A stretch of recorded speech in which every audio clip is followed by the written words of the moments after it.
to be Sataria's favorite fortune-telling spot. So should we ask the fortune teller about Sataria? No, I already have enough information on Sataria. The most important thing now is for you to pay attention to the vendor's talking style and key characteristics. Talking style and key characteristics? My poor lost lambs. Have you become troubled over your fates? The divine voice of wisdom often echoes between mine ears. If thou be blessed today by the gods, I may be able to show you the way. Huh? Really? Nahida, you've been whispering things to her? Shh!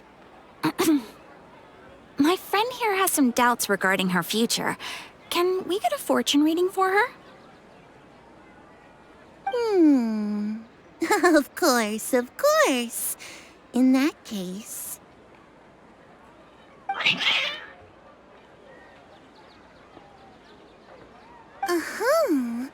It would seem that Harut and Marut are quite wary of you. Perhaps, at some time in the past, you have somehow offended the gods. Only mocking the god of Animo, questioning the Lord of Geo's financial savviness, and brawling with the god of Electro. Do those count? Oh, nothing. Go on, pick an aspect for her to divine.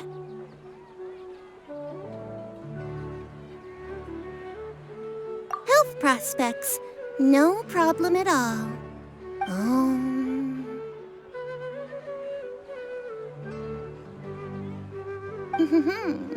The gods have spoken. The truth shall be revealed. Your life shall continue on for... many tens of thousands of years? Impossible. Harut, Marut, did you two spoil my divination? I've never read a fortune so absurd.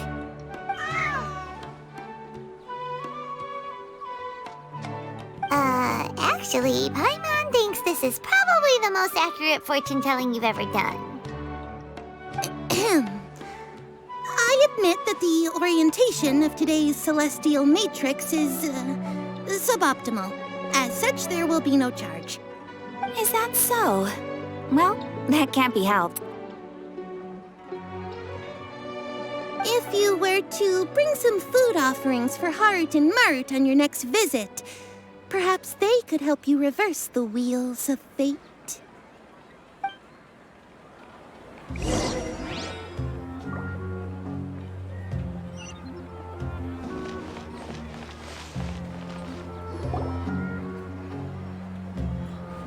Is this another one of Sataria's favorite stalls?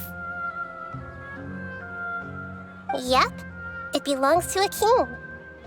His father helped Sataria a lot when she first moved to Sumeru City, so she still comes by whenever she has time. When I start talking with him, listen carefully to the details of our conversation. Ah, dear customers! Would you like to look at some pottery? We caught wind of your great craftsmanship, so we specifically came to take a look. Oh, I recognize you. Aren't you Miss Catherine from the Adventurers Guild? Sounds like I'm in for some big business. Speaking of, where did you learn this trade? I suppose you could say it all started with my dad. He's a mason by trade, but I picked up an interest in clay while apprenticing for him. After that, I began making pottery by myself in secret, and I simply changed trades when my works turned out well. Although it's a pity that I'm no longer making much use of the knowledge provided to me by the Akasha. That's nice. You're making a living doing something you love. So is your father still working as a mason? Oh no, not anymore. A few years back, he fell from a roof and broke his leg. Since he had already saved enough Mora over all these years, he's just enjoying the retired life in Port Ormos nowadays. I see. We wish him peace and happiness in his retirement. I'll have someone in charge of logistics at the guild come by another day for some goods. We'll leave you to it. Take care now. No problem. Rest easy, all our goods are sure to meet your every need.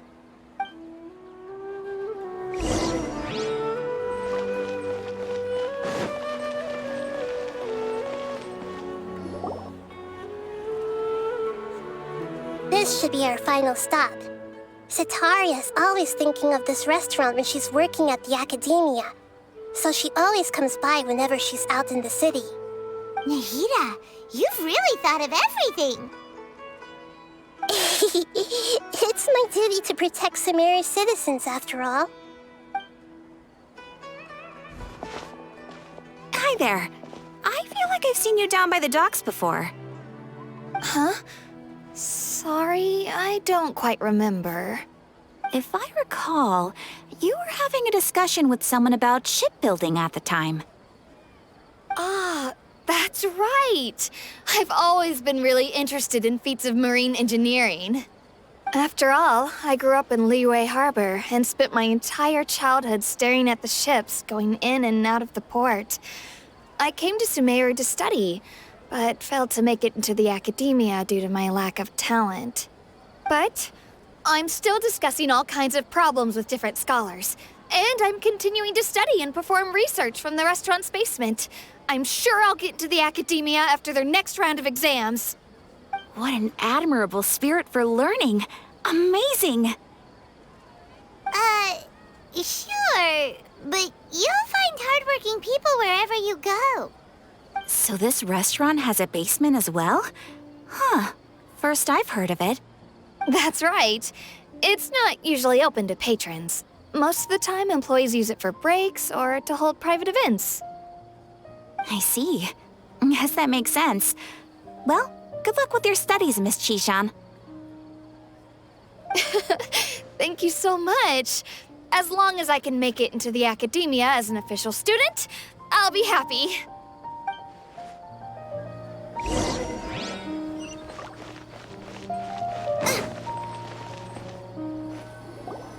So, was that everybody?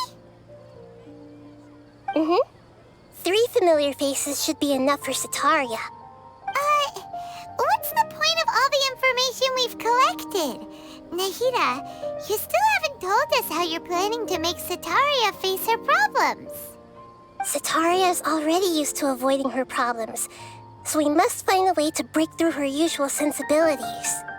I remember you mentioned that the Eremites in Port Ormuz are all making a fuss about the upcoming resurrection of King Deshret. Although it's all just a boatload of nonsense, the fate of her homeland may turn out to be Sataria's soft spot. Oh, Paimon gets it now! You want to take advantage of the guilt Sataria feels about her homeland. Although she knows she should return home to help the people of the desert, all she's done is conspire with the sages. So how do we set that up? Well, King Deshret is long gone, and Sataria is also too smart to fall for any simple tricks. If we simply engaged her under the guise of King Deshret's believers, she would definitely be wary of us, and we may not get anywhere. But if we were to borrow some of her close acquaintances to talk with her, her reaction would probably be very different. So you mean you're going to possess those people we just talked to? Yep. Possess them through the Akasha. Imply they've already converted to the faith of King Deshret, and then convey our made-up will of King Deshret. As long as everything goes smoothly, we'll get through to Sataria for sure. She'll never guess that we had anything to do with it. So that's how you're going to use all the info we collected on these people. It's so that you won't slip up and break form. Possessing them will only work if you can manage to pass off as them. Exactly. So, best of luck with impersonating them. Huh? Best of luck? But we don't know how to possess anyone. That's no problem at all. I'll just share all their senses with you once I've possessed them.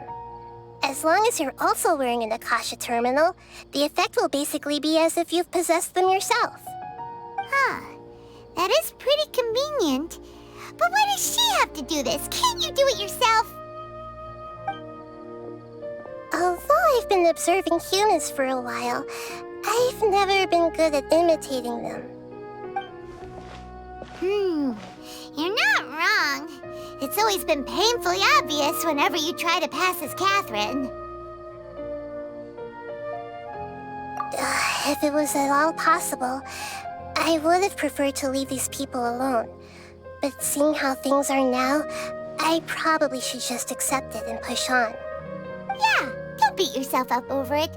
We're only doing this to help everyone, and we'll only be borrowing them for a little while anyway. Alright, then let's give it a go tomorrow afternoon.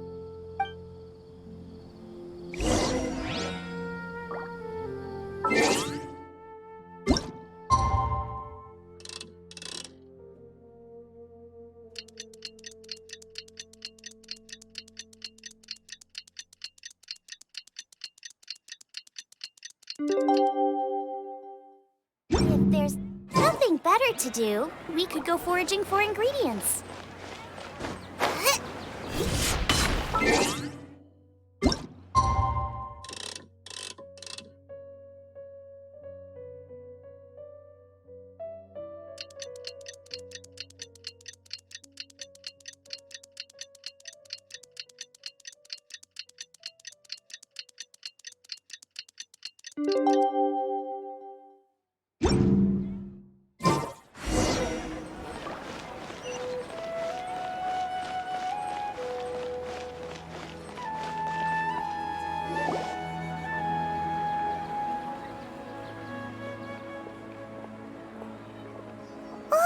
Here she comes! Satori is here!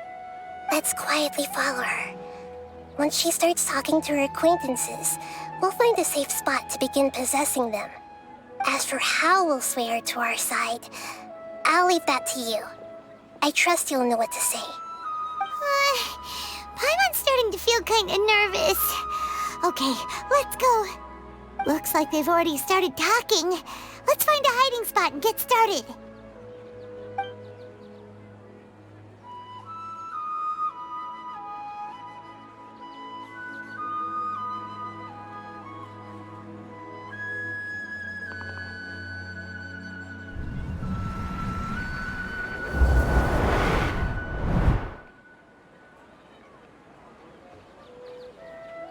That's right. You really can't force anything when it comes to love. And besides, everyone around me has a very different background and outlook. Are you still listening to me, Nabia? Oh, of course I'm listening. You were talking about troubles with your love life, right? I heard everything you said. Okay then. You just seemed a little distracted for a moment there.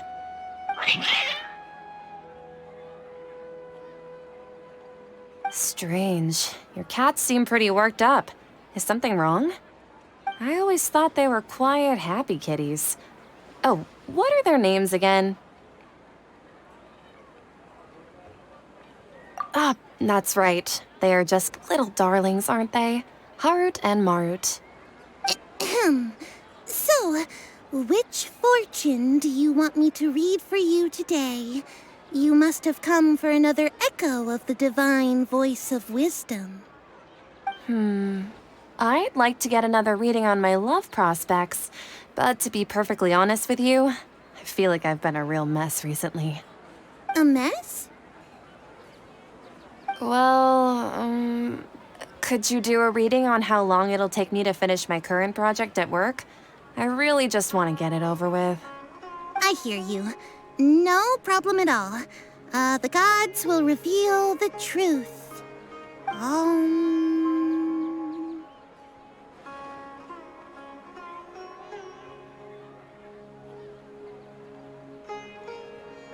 The gods are asking, Setaria, why haven't you gone home?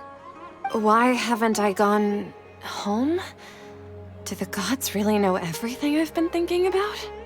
Setaria, why don't you just go home?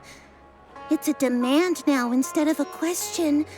The gods seem to be truly upset. I'm sorry. I know I failed the gods. Please pass on my most sincere apologies and ask for their divine forgiveness. And if I may ask, Nabia, is there a specific god who's speaking to you right now?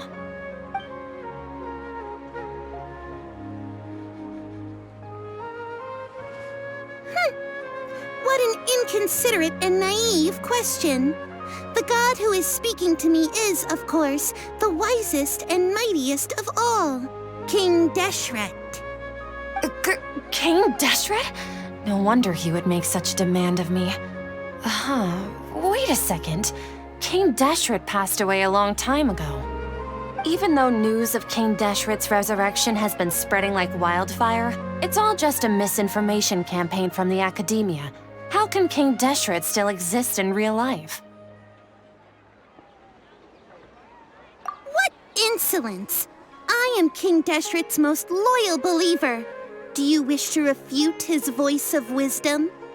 Oh, no. As a child of the desert, I am only reveling in his power upon learning that his divine glory has touched even this city. I will think very carefully about his demand of me. I'm sorry. I must go now. Wait!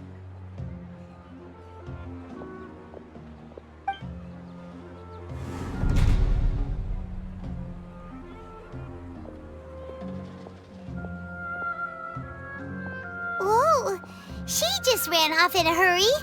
She looked pretty upset, too. Well done.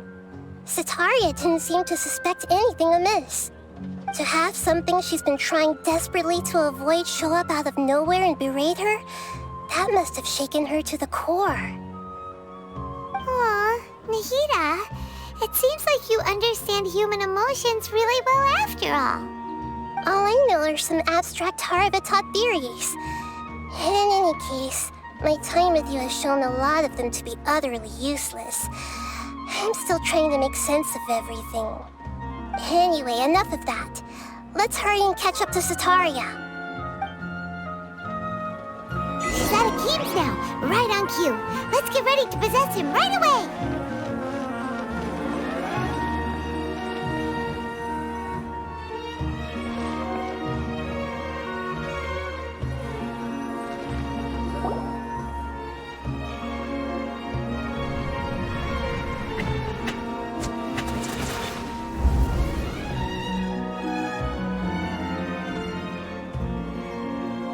It's okay. I just got caught up in something. Oh, actually, didn't you ask me to help you look for work? What kind of work were you looking for again?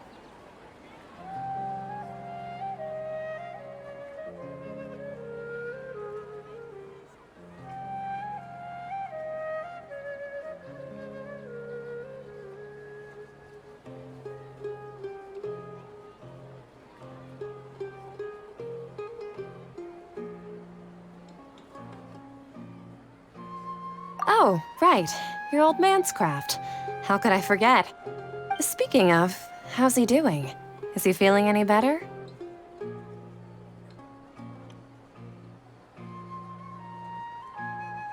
Oh, that's good to hear.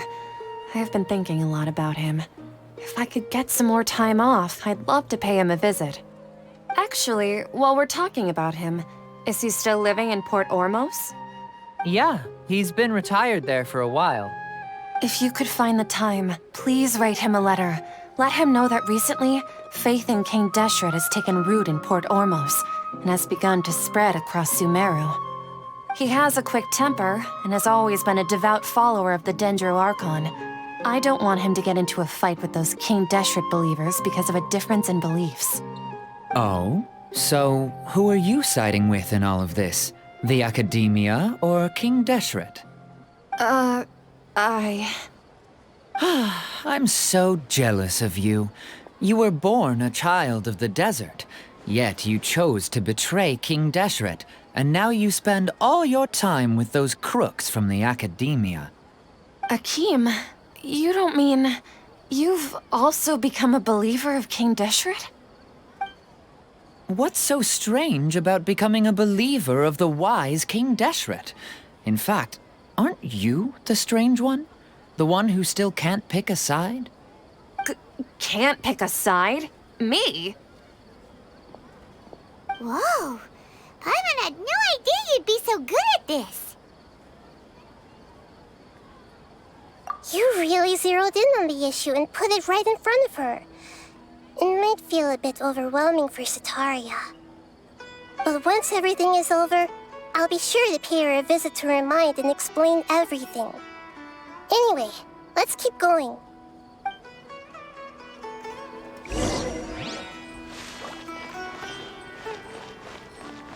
Come on! Sataria's already started talking with...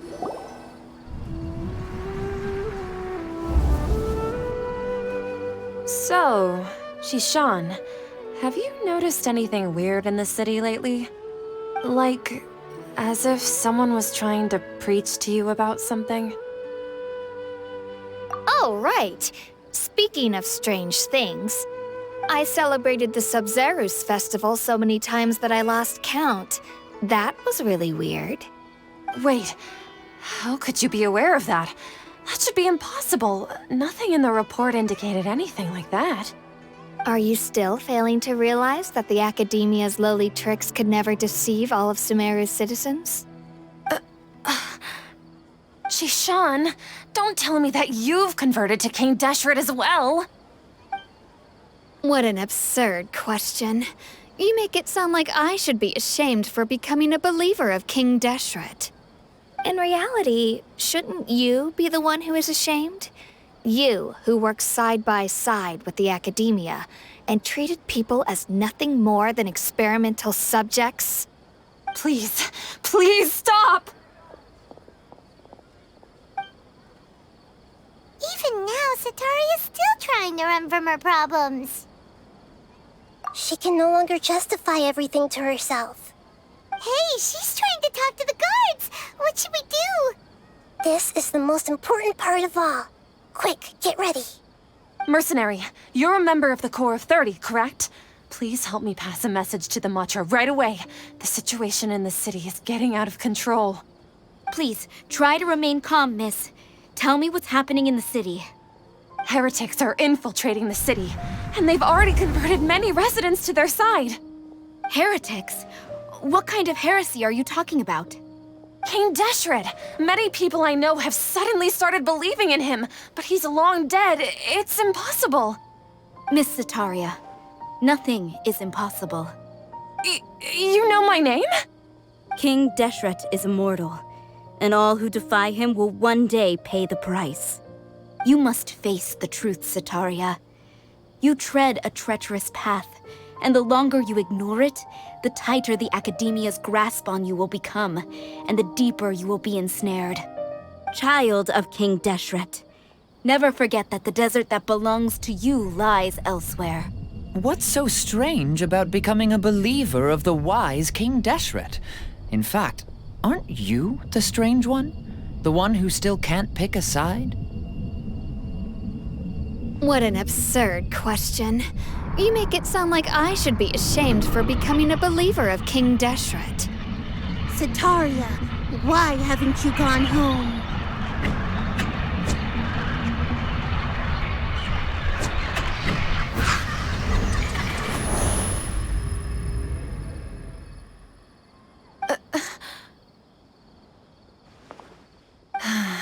It seems that no matter where I run, I only keep finding more believers of King Deshret. I have to say, this is a familiar feeling. I've also been running from my guilt this whole time. Guilt over my part in the Sage's plans, and from ignoring the letters from the children of my homeland. But no matter how much I may try to ignore or get rid of it, my guilt always comes back. You won't necessarily lose your research opportunities by facing the truth. Besides, did you really want to conduct your research while carrying such heavy feelings of guilt? How do you know me so well? Are you truly just a believer of King Deshret? Or are you the god himself? That's not important. The important thing is to pass judgment on the Academia and its sages, and to correct their mistakes. If you could provide some assistance in this matter, perhaps it could serve as a form of atonement. I've actually never believed in the gods, but I've always believed in serendipity. Your appearance must be a fated opportunity for me to get out of this wretched situation. Please tell me, what can I do for you? How much do you know about the Sage's current activities? I was just one of the designers for the masked dream harvest scheme, which is what happened around the Sumeru's festival. But I know very little about the full scope of the overall project. I'd assume that only staff with the highest clearance would have access to those confidential documents. I've just been working to meet the Grand Sage's specified requirements. However, there's something that's been really bothering me. I heard that a scholar who was previously expelled has returned to the city, and even the sages are still quite wary of him. To fight against the Academia, we will need to figure out the nature and the purpose of their work. Is there a way for us to get access to the confidential documents you mentioned? It should be possible if we're willing to take some risks. After all, I'm an assistant to the Grand Sage, and I've been working on many tasks outside of the project. One thing, though, I won't be able to transfer the documents to you through the Akasha once I get my hands on them. The sages have always closely monitored all activities within the Akasha. Let me see. Let's use the most primitive method. Send someone to pick up the documents tomorrow evening at the Academia entrance. The Academia entrance. Wouldn't that be too conspicuous? Don't worry about that. I assure you, this won't be a trap. I'm only suggesting this location because it'll draw more scrutiny for me to leave the Academia again. It'll be safest for me to distract the guards long enough to hand you the documents. All right, I trust you.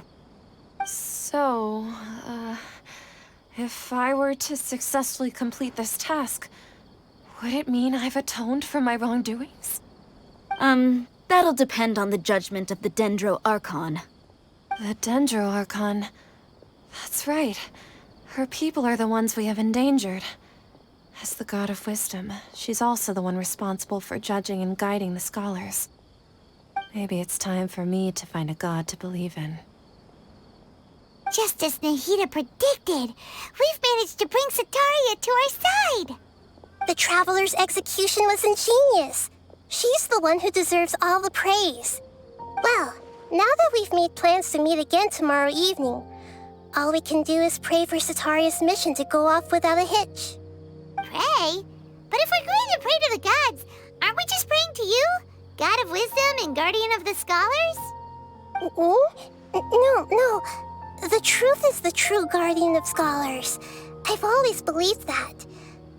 Anyway, let's meet again tomorrow evening at the Adventurers Guild.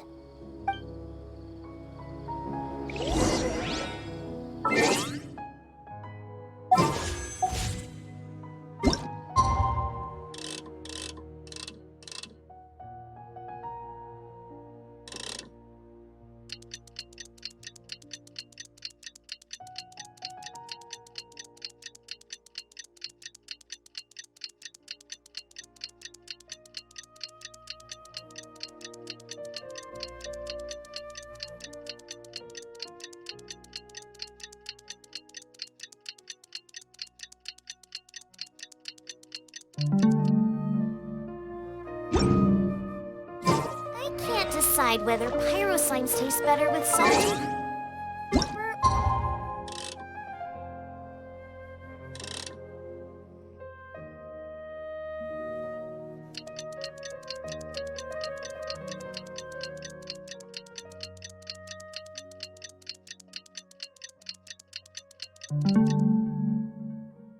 Garlic and herbs.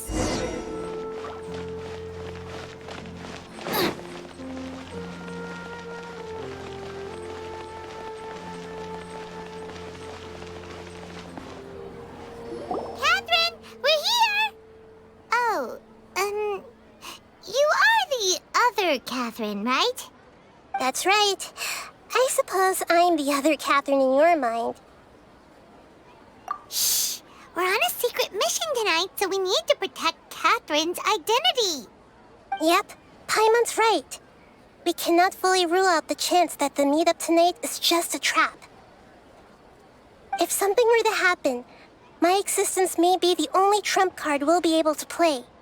After all, the academia should still be unable to confirm the existence of my consciousness in the outside world. Yep, exactly. Just what Paimon was thinking. Anyway, enough about that. Let's just make sure to be on our guard. Off? What do you feel is off? It's the middle of the night. Of course it's quiet. You're not getting paranoid, are you? No, I think she's right. It really is a lot quieter than usual. If you look around, there seems to be fewer people on the streets. I'm not sure if this is the case for the entire city, though. Huh. Maybe it's just a coincidence. Maybe Setaria figured out a way to not only distract the guards, but also to get everyone to go to sleep early, just so we can exchange the documents in peace. I also can't quite figure out why things feel a little off. But now that we're here, let's go ahead and meet her as we planned. Well, regardless, as long as you're here with us, Paimon feels a little safer.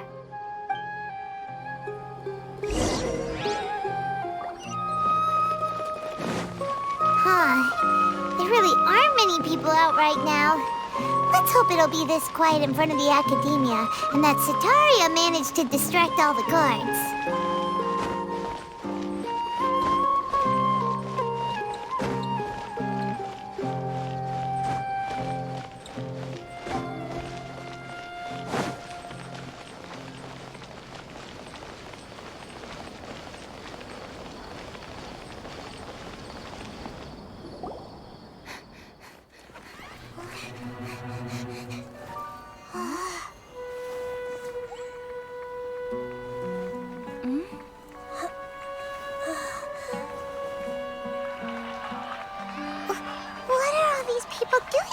This hour of the night. Ah, the triumphant hero returns at last. And to a rather spectacular welcome, even if I do say so myself. You're the outcast, expelled from the academia. Indeed I am. Although these days they tend to call me the Doctor.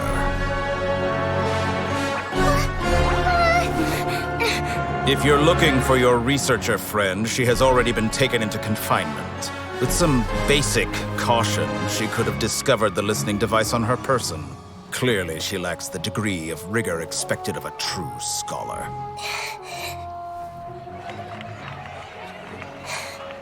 The people of Sumeru City. What have you done to them? I simply made some minor adjustments to their Akasha terminals. Now they can deposit information directly into the subconscious. As you can see, all these lovely people now believe this traveler is a hero who has just saved the world. My experiment is a success. And now it seems they can no longer hold back their sheer adoration. No, what should we do? These are all just regular people. Leave now. You need to get out of here. What? That guy's a Fatui Harbinger! We can't just leave you here! Nor can I abandon the people of Sumeru!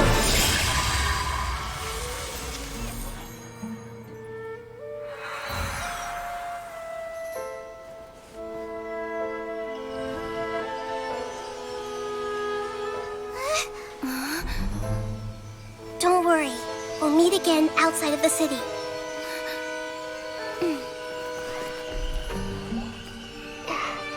I see. You appear to have overridden their mental faculties with your own consciousness. To possess such a powerful mind, you must be the god of wisdom.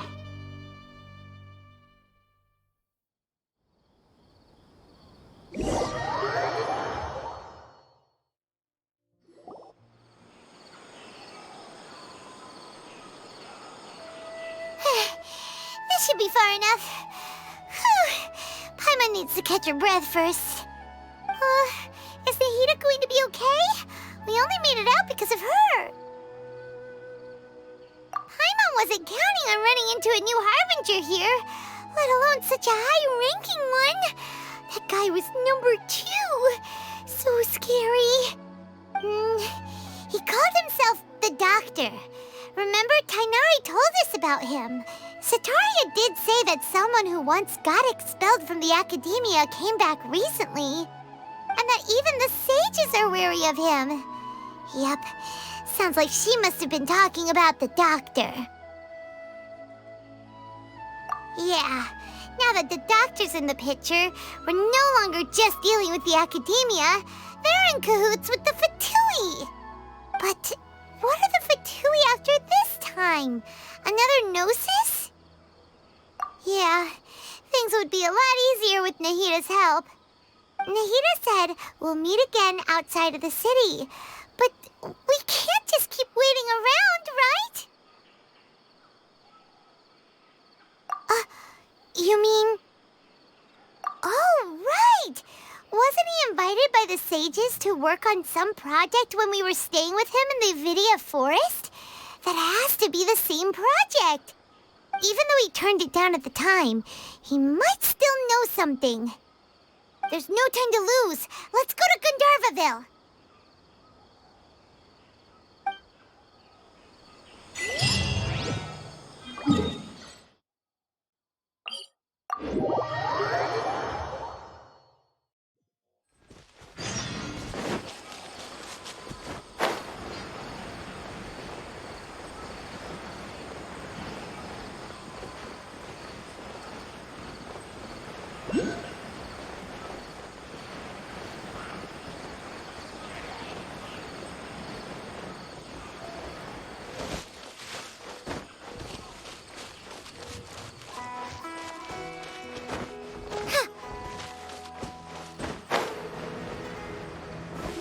Hold it right there.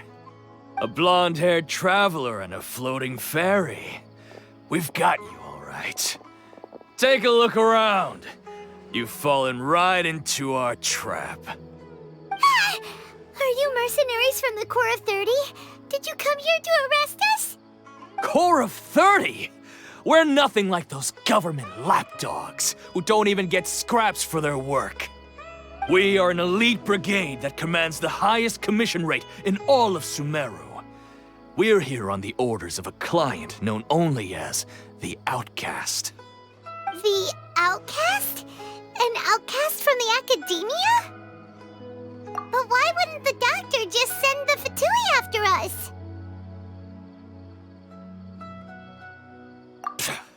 Still wasting time on idle chit-chat. We'll shut you up soon enough. Get them! You're up, Traveler! Following orders. Rain outlines your... Eat this! That! Ring cutter! That! Orders given. Orders received. Need more.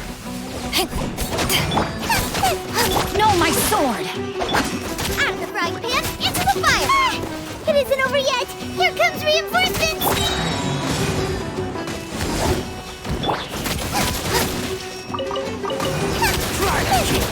Nice and spicy! Life goes on. That was pretty rough. Is that what elite mercenaries are like? Yeah, looks like we'll have to keep our guards up. But this doctor guy seems like a pretty tough opponent. He knew exactly where to set up an ambush. Did he predict that we would try to find Tainari? Going up against smart people is tough. Anyway, let's keep going.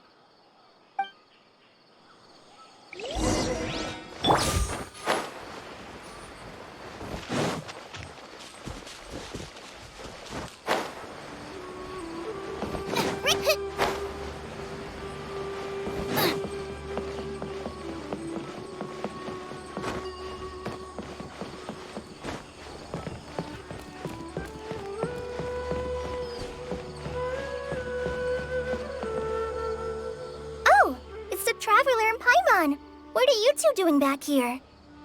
Kale! It's nice to see you again! Are you doing alright? To be honest, I'm not doing too well. My Elazar has been progressing at a faster rate lately. I'm finding it harder to complete more intricate tasks. As a result, Master Tainari is taking me off the patrol schedule. He will only allow me to stay here and coordinate other people's tasks. Oh, Kale! Speaking of Tainari, did he go off on patrol? We're here to talk to him. Oh, Master Tainari? He just left the Avidia Forest a little while ago. He was headed to Party's DI. Huh? He left? What? Isn't Tainari always saying that he never wants to leave the Avidia Forest? He even turned down the Sage's invitation. I thought it was weird too. Master Tainari always prioritizes his work as a forest watcher above everything. He almost never leaves his post. He left in a hurry this time, though. No, I only found out that he left through a message he left behind. He also made sure to delegate all his tasks using a schedule. To leave in such a hurry? I'd guess he had something urgent to take care of. Master Tainari originally studied in the Amorta Darshan of the Academia, and Partis DI is something like the Amorta's research base. Many rare shrubs and grasses have been planted there for research. I know that before he became a forest watcher, Master Tainari once spent a long time conducting research at Partis DI. A research base, huh? Gotta wonder what kind of research Tainari just decided to work on all of a sudden. Oh, we don't have a lot of time, so let's go look for him at Party's DI.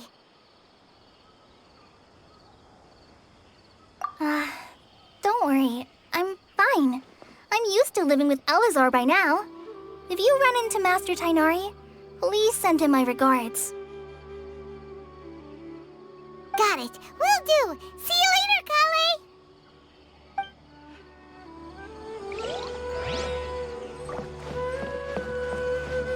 How many fish have I must total of 5 dusk birds flew by?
You're okay.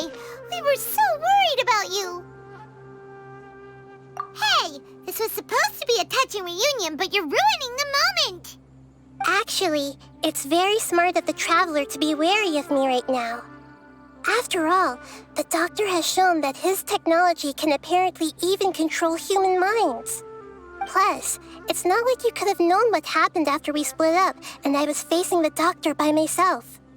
Even a pool of stagnant water after a torrential storm can occasionally pass as a patch of sky.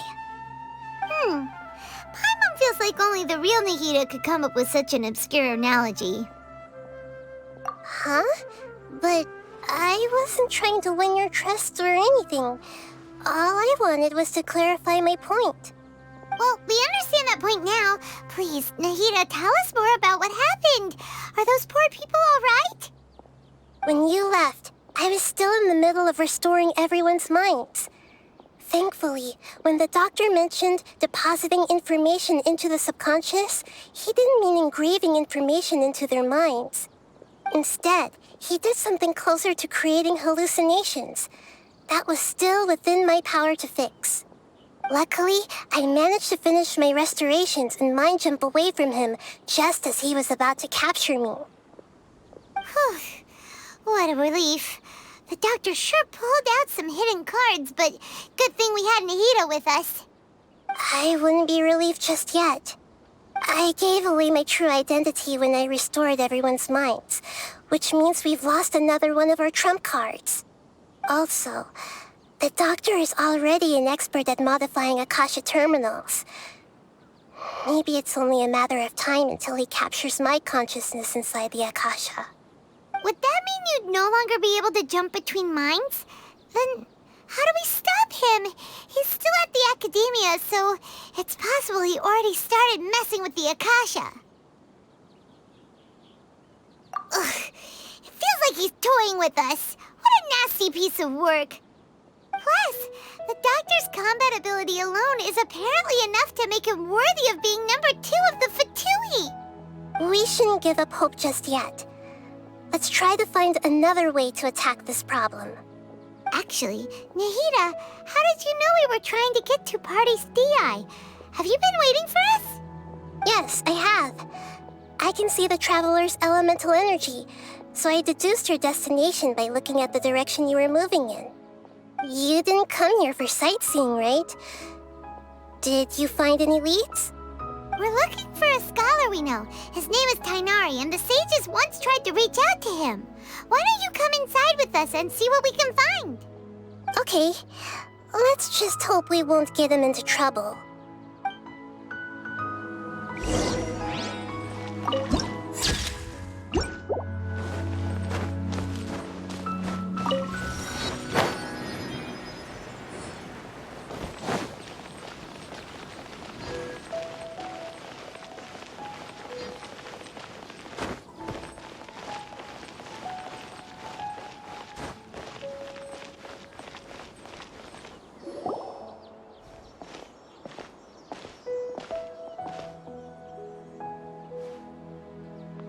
Traveler?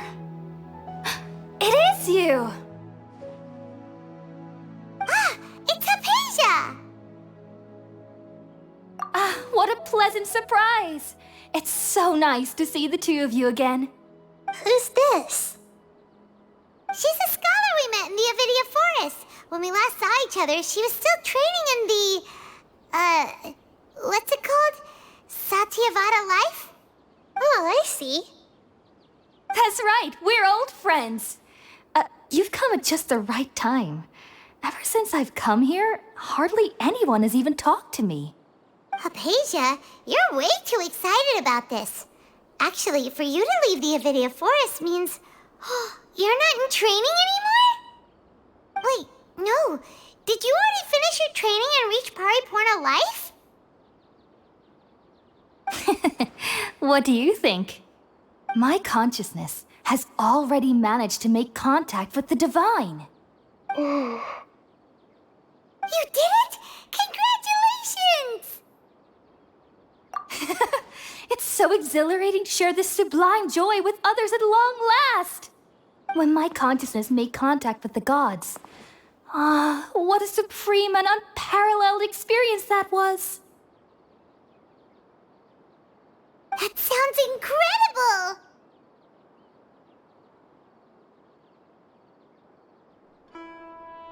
Oh, all right.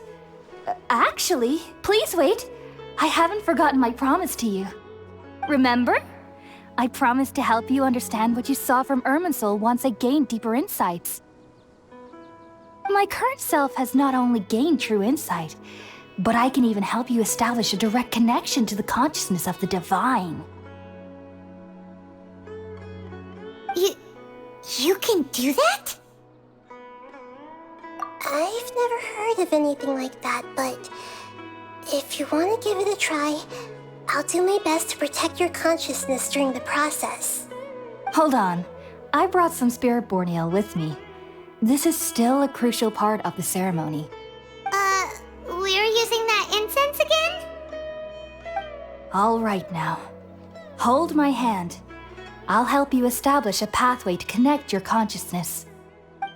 Okay. Ready?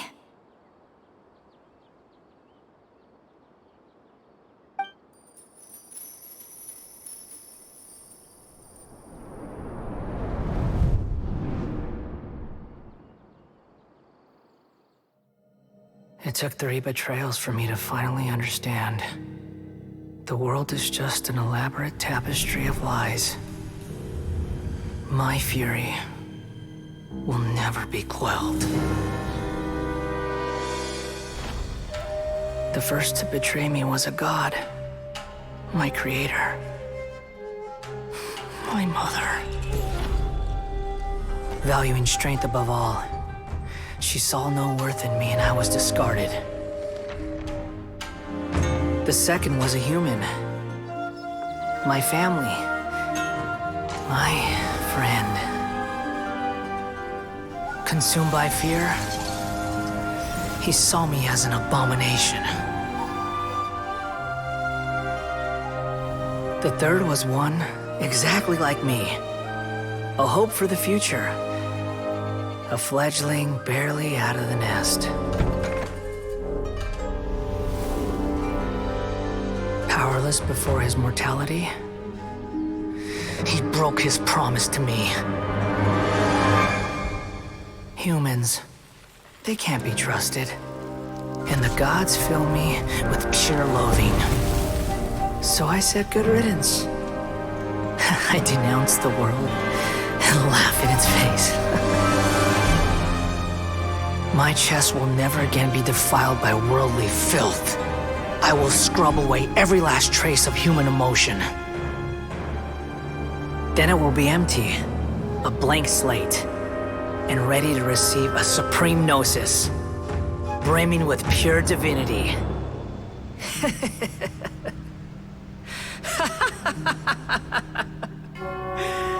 There is no need to fear. The pain will be brief. Your era is coming to an end.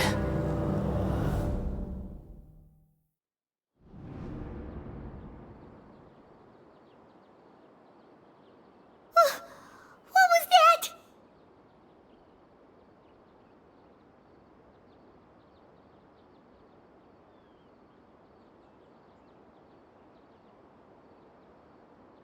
Did we actually just see the Balladier's memories? Everything matches what we know about him. But how is he connected to the divine consciousness that Hypatia was talking about? You saw it, right? You felt it, right? Such a majestic god! Such a noble will! Such sublime emotion! Alas, shame. If only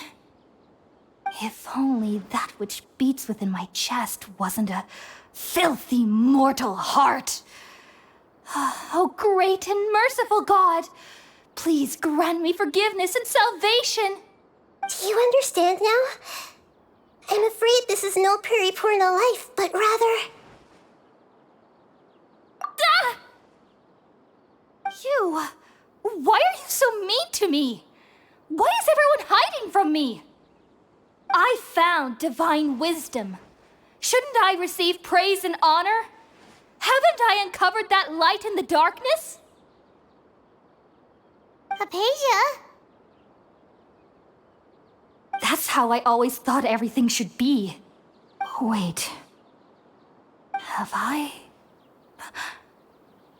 already lost my mind?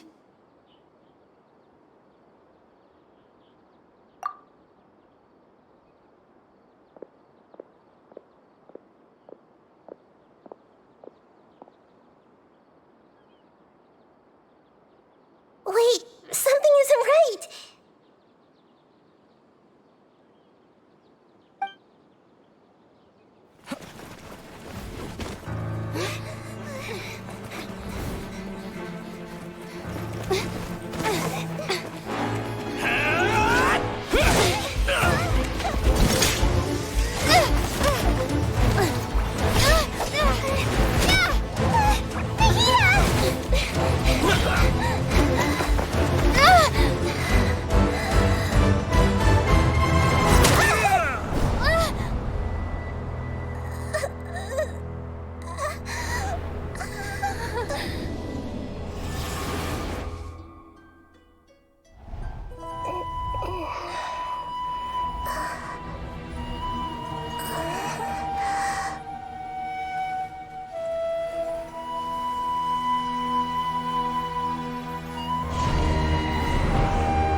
Are you okay, Nahida? Wait, no. Something feels different. You're back! Oh, the Traveler's back? Nahida was controlling your body for a while. It seemed like she jumped over to you as an emergency measure right before the Catherine puppet was destroyed. After that, Tainari heard the commotion and came over. He helped us defeat the mercenaries and then he ran with us all the way here. What? You swapped places? You mean your consciousness also went into Nahida's body? Wait, then where is Nahida's consciousness? Where is she now? I never imagined that an individual's consciousness could be transferred around like this. Had I not seen it with my own eyes, I would have never believed it. I don't think this can be achieved with current human technology. Also, while we were running, the consciousness in your body told me to pass on a message. She said, "The doctor has found a way to trap my consciousness, so I can't journey with you anymore. But even in a moonless night, a shower of starlight can still drown out illusions and lies." Oh no! Nahida's trapped in the sanctuary of Sumeru for good this time. Was that message all she left for us?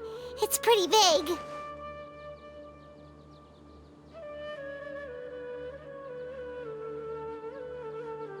Oh, that makes sense. Since the doctor captured her, she won't be able to say anything without him knowing. She's being extra careful. Even in a moonless night, a shower of starlight can still drown out illusions and lies. Huh. Paimon knows the moon illusions and lies are from that alchemical divination at the Sumeru's festival. Didn't Nahida use a starlight analogy before? It had something to do with Sataria. Oh, that makes a lot of sense. Huh. Do you think Nahida was telling us to go find help in the desert? But she isn't with us anymore. Think we'll be okay? Paimon, you said Sanctuary of Sumeru. Does this mean that this Nahida you're talking about, the consciousness who was occupying the Traveler's body, is the Dendro Archon? Your guess is correct, but the situation's a bit complicated, so it's really hard for us to explain right now. That's all right. A scholar's curiosity doesn't need to be appeased right away. As for the complicated nature of the situation, safe to say I have witnessed that for myself. I've spent some time with you, and it looks like the Dendro Archon's also on your side, so I trust you. Thank you, Tainari. Oh, actually, we came here to ask you a question. What do you know about the project that the sages have been working on? Ah, that. While I was indeed invited to join that project, the sages were always secretive about its scope and goals, so I eventually declined. All I know is that that project has something to do with the restoration of Irminsul. Huh? Did you see something when you were in Nahita's body? What? Do you have any evidence?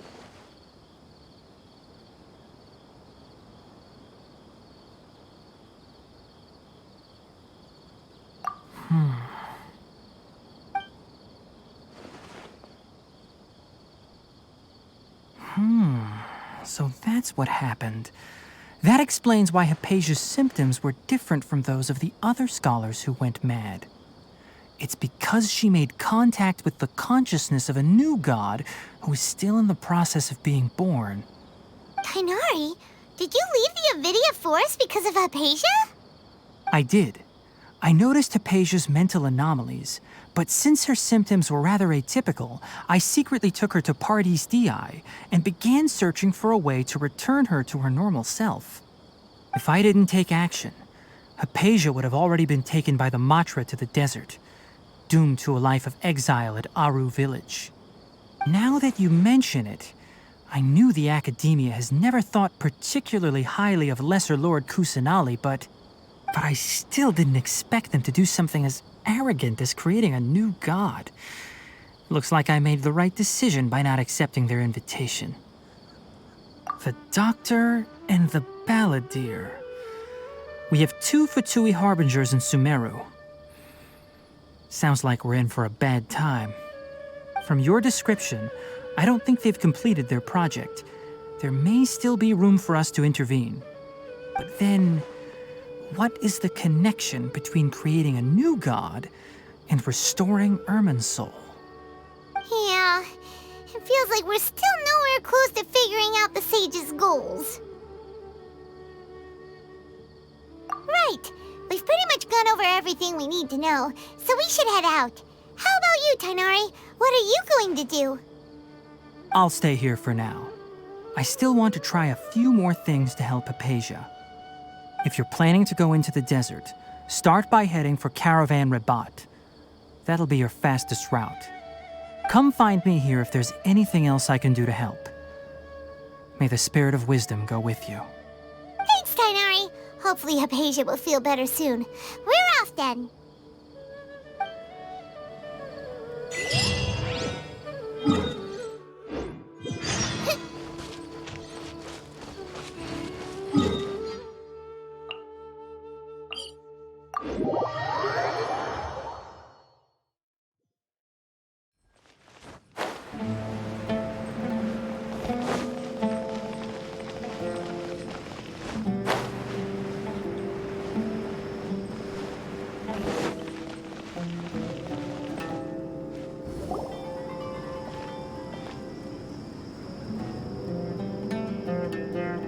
We finally made it to Caravan Rebat. It's pretty lively here. So, just past this wall is the desert, huh? Oh, wow. Paimon remembers hearing people call this the Wall of Samiel. It's made to block sandstorms from the outside. Oh, if it's this tall, it's gotta be the divine work of Greater Lord Rukkhadevata, right?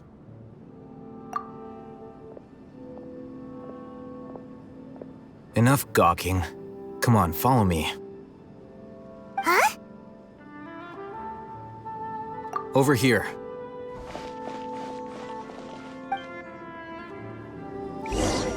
Oh, Haven went that way!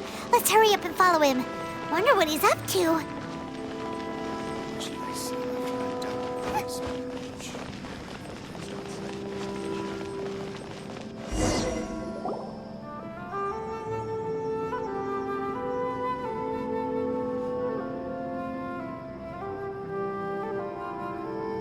What the?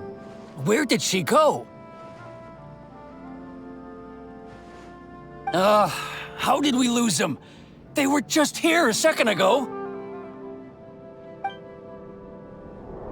More Eremite mercenaries?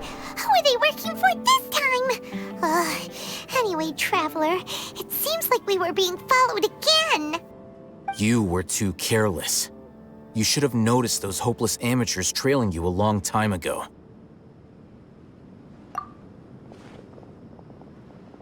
There's no need to thank me.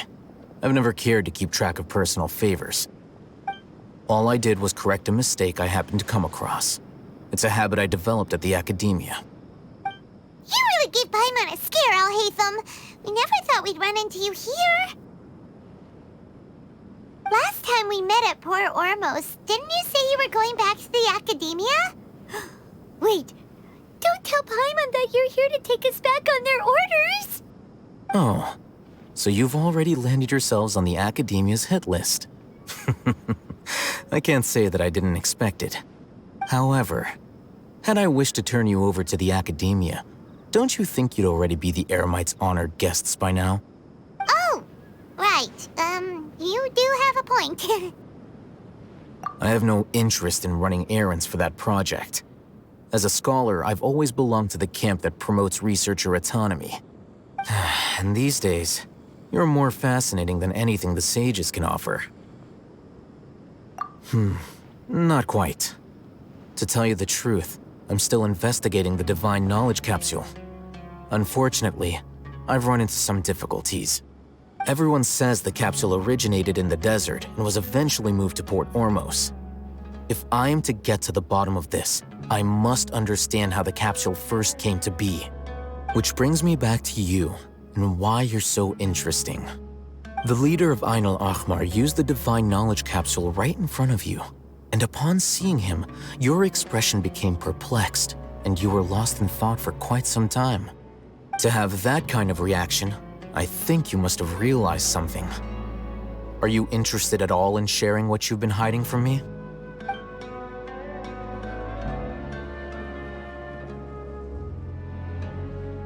Alhaitham, you really have a ridiculous eye for detail. What kind of person even notices or remembers stuff like that? So that's your answer. Well, I do work for the Academia after all. So considering that, it is indeed wise to keep your cards close to your chest. But that does prove you do have some undisclosed information about the Divine Knowledge Capsule. Am I right? No matter. Rather than simply learning the answers from you, I'd still prefer to investigate on my own. Speaking of, you two are also headed to the desert? That's right! We have the same plan as you! But we don't really have any concrete goals at the moment. Then I'd suggest starting with Aru Village. It's the largest settlement in the desert, so it'll probably have more resources and intel than anywhere else. Well, would you like to head there together? It's always better to travel with someone you know. Let's go!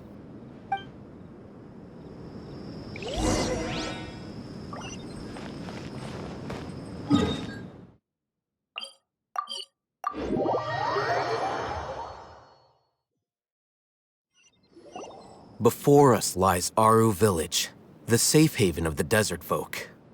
Whoa, this landscape is really something else. What a cool place! Let's go check it out!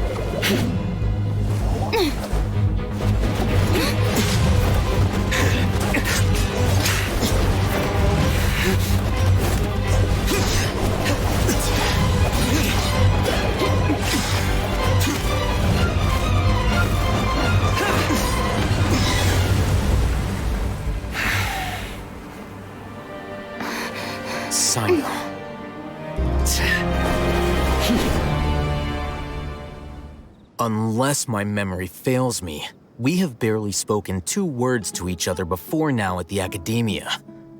Would you care to enlighten me as to when and how I invited the General Mahamatra's wrath? Alhaitham, do not think you can escape my judgment just because you managed to escape my attack. Judgment? So that's how you'd characterize your actions here, is it? Or would elimination perhaps be a more accurate description? Had I used my full strength, not even this traveler would have been able to stop me. Though styled like an assassination, I sought only to ensure that my target would be unable to flee or resist. Standard practice for the Matra, as well you know. Seemed to me more like your own personal touch. Who is that, Alhaitham? Did you call him General Mahamatra? Yes. General Mahamatra Sino, head of all the Matra at the Academia. He's a formidable hunter, and the ultimate nightmare for any who have committed academic crimes. You seem to have placed a lot of trust in Alhaitham, to the point of blocking an attack for him. If I were you, I'd never choose to side with him. I wouldn't believe a single word that comes out of his mouth. I have been pursuing this scribe for a long time. I urge you, stand back and do not seek to defend him any longer. Otherwise, there will be consequences. Has Alhaitham done something wrong? Paimon doesn't think he's as bad as you've made him out to be. I won't waste my breath explaining things. Alhaitham, I saw it during our fight. Take it out. The divine knowledge capsule you're hiding on your person. Unless you want me to retrieve it for myself. Very perceptive of you. Nothing escapes a Matra's senses. Wait, the divine knowledge capsule? Didn't it fall into the Matra's hands in Port Ormos? No wonder you speak with such confidence, Sino. But I must admit, I'm very curious. What does this capsule mean to you? And why, as General Mahamatra of the Academia, are you all alone in the desert? As far as I'm aware, the other Matra have been speculating about your disappearance. Have you been given a mission that's, let's say, morally dubious? If I was the real target of your mission, what was stopping you from simply using your authority and resources to judge me within the walls of the Academia?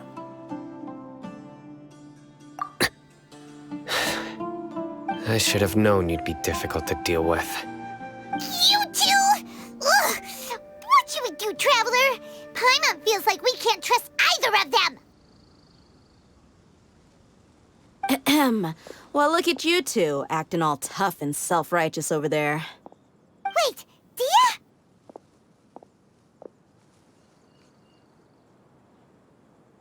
Great! Finally, someone that we can trust! You gotta help us out here, otherwise these two are gonna start fighting again! Yeah, sure looks that way. 2 giants from the Academia duking it out once and for all. Not something you get to see every day, that's for sure. Listen, I know you academic types love to fill up your big brains with self-righteous morality and lord your empty rules and virtues over each other. But how dare you bring your petty disputes into the safe haven of Aru Village? It seems like someone's gonna have to beat some sense into your thick skulls until you finally learn to respect these grounds.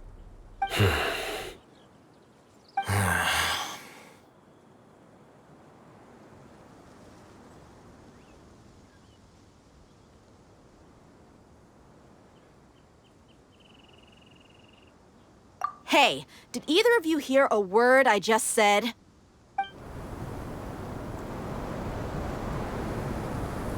Whoa, what's going on? The wind's so strong! Is this a sandstorm? Paimon's gonna get blown away! Another sandstorm? What's up with these recently? Hey! All of you, over here, quickly! We have to take cover! Someone's calling for us! Oh, this wind is too strong! Let's get over there! That sounded like Candace. come on, you two. Jeez, are all of you academia folks such hard work? Move it! All right, stop yelling.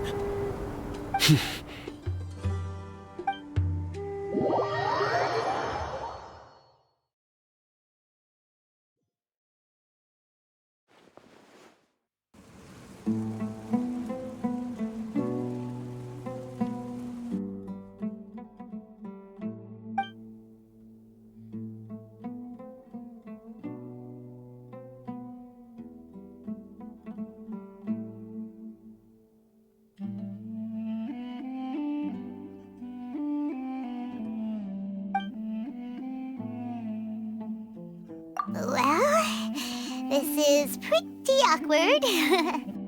Hey, wanna play sardines with 3 people who wanna tear each other limb from limb? Sure, why not? Sounds fun.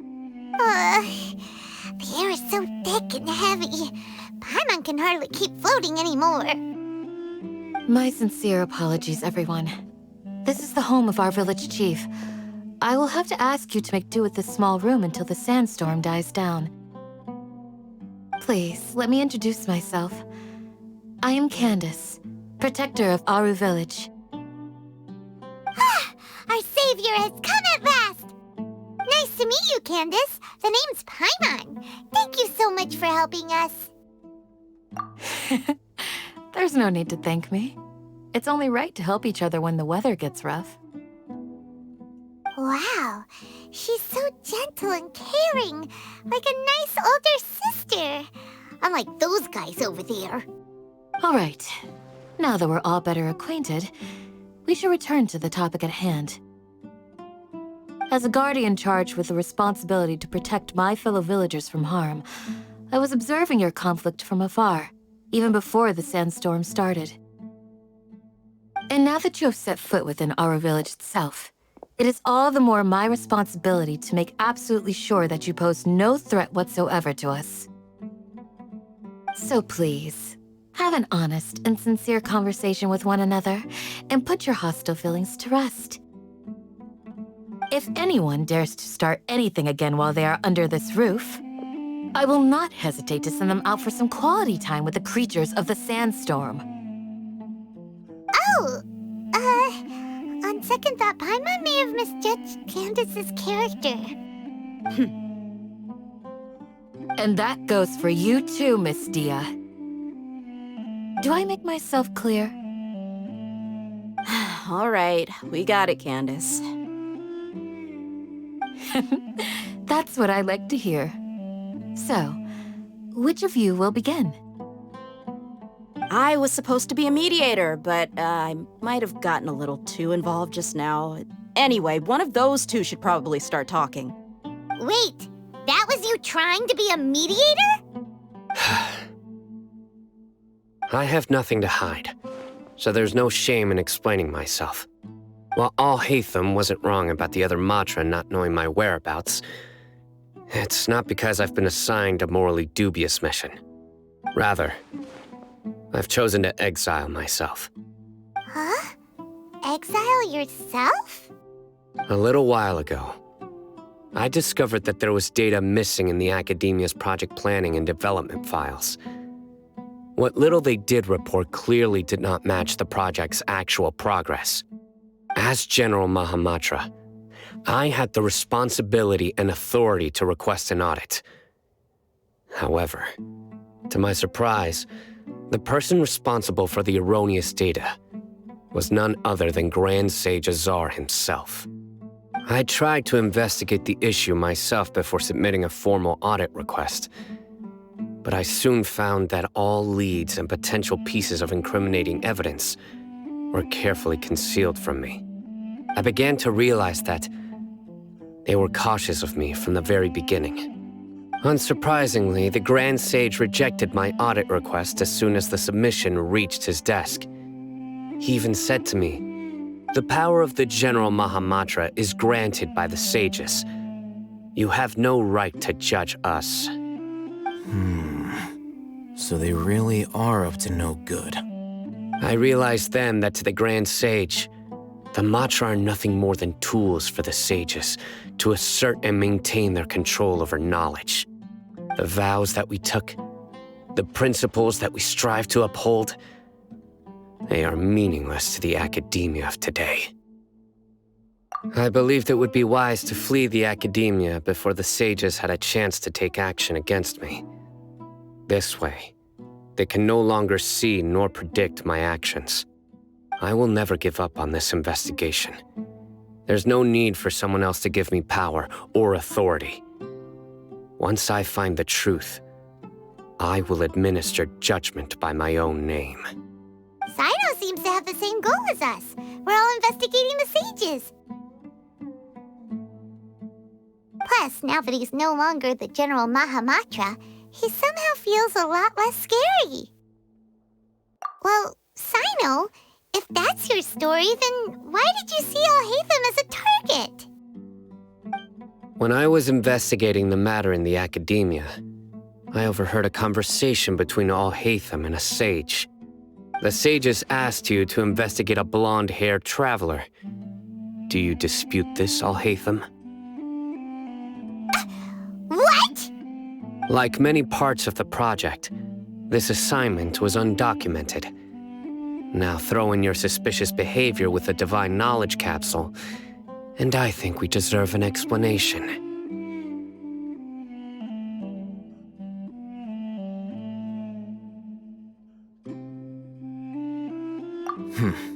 Yes. I was indeed tasked with investigating the Traveler. After all, the promised reward was so great that hardly any scholar could have refused. The sage told me, once you've completed this assignment, I can give you a glimpse of divine knowledge. A most enticing offer. Unfortunately, those academics don't know me at all. Their words contained one key piece of information, namely that divine knowledge indeed exists. That gave me all I needed to know. From my perspective, the sages are far from trustworthy. Think about it. Isn't it a little strange they're so willing to share divine knowledge with anyone, even as a reward? So, I began my own investigation following the lead of the Divine Knowledge Capsule. In the end, I realized my wisdom in committing to this rather than collaborating with the sages. Had I been less guarded, I probably would have ended up like that Ain al-Ahmar mercenary, incapable of remaining sane for long enough to hold a conversation. You mean that the sages originally planned to dispose of you, using one of those capsules that drive people insane? I'd already given up on the assignment by then. I only told the academia I was waiting in Port Ormos for you to appear so they wouldn't suspect anything. So it came as quite a surprise when I encountered my erstwhile target while investigating the Divine Knowledge Capsule. Criminals do love to talk about coincidences. Even though I ran into the Traveler by chance, I had no intention of providing assistance to the academia.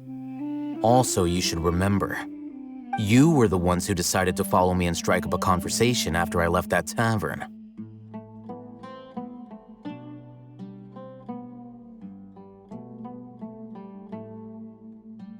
That's true. Alhaitham helped us out at Caravan Rebat as well. Maybe he's telling the truth. I'm willing to apologize, if that's worth anything to you.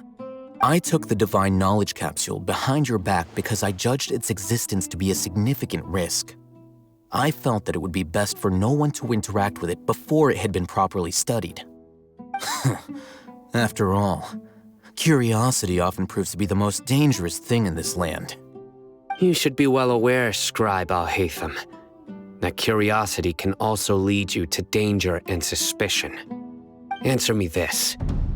Did the sages share any information about their project with you? Have I not made myself clear? You and I are both distrusted by the academia. Do you really think they would tell me anything? Fine. Although you haven't completely proven your innocence, I won't regard you as an enemy, for now. As you wish. Good. I'm glad to see you two clearing up your misunderstandings. And now you, Dia. I believe it's your turn. Oh, sorry. Whatever the boys were talking about must have been so boring that I spaced out. My situation is pretty straightforward. My employer, Dunyarzad of the Homayani family, is friends with the Traveler and is currently recovering from her illness at home. I had nothing going on, so I decided to return to Aru village for a visit. I was actually looking forward to a pretty exciting time getting back together with everyone here. But then I saw these two random guys in the middle of a pointless argument. It ticked me off, and things went downhill from there. Is that all? Well, I will admit that definitely sounds like your style. In that case, welcome back, dear. That's more like it. I missed you all so much, Candace.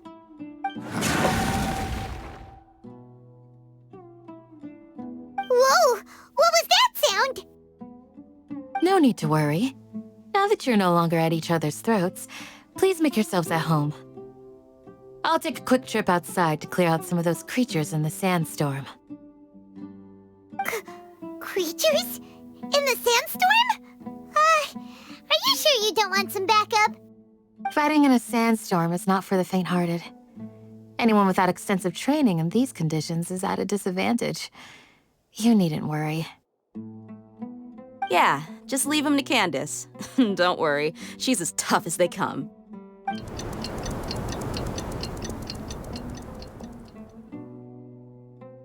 The wind's died down. That means the sandstorm's over, right? Candace still isn't back yet, though. Is she alright? Maybe we should go out and check on her. When you put it that way, even I'm starting to feel a little worried. All right, let's go. We've been here long enough, and the boys are as chatty as the floor.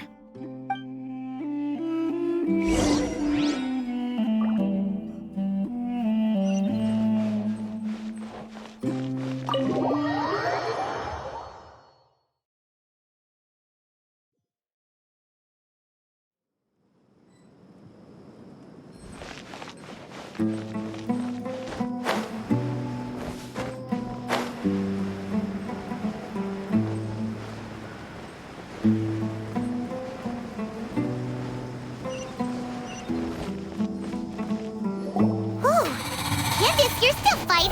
You've been out here dealing with these creatures the entire time? Yes. They just keep coming in waves. I've lost count of how many I've defeated. Before I realized it, even the sandstorm had stopped. Here comes another wave! Leave this round to us. I got interrupted earlier, but now I have something to take my anger out on. It's been quite a while since I've seen the Flame Mane in action. I'll leave these to you then. I'll be sure to put on a good show. Let's go! You're toast!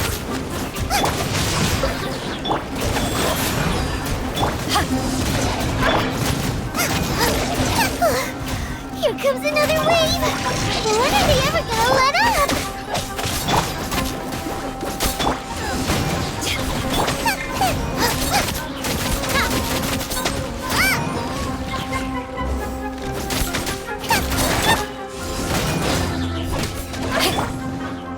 Rain outlines your face. Out of the frying pan, into the fire!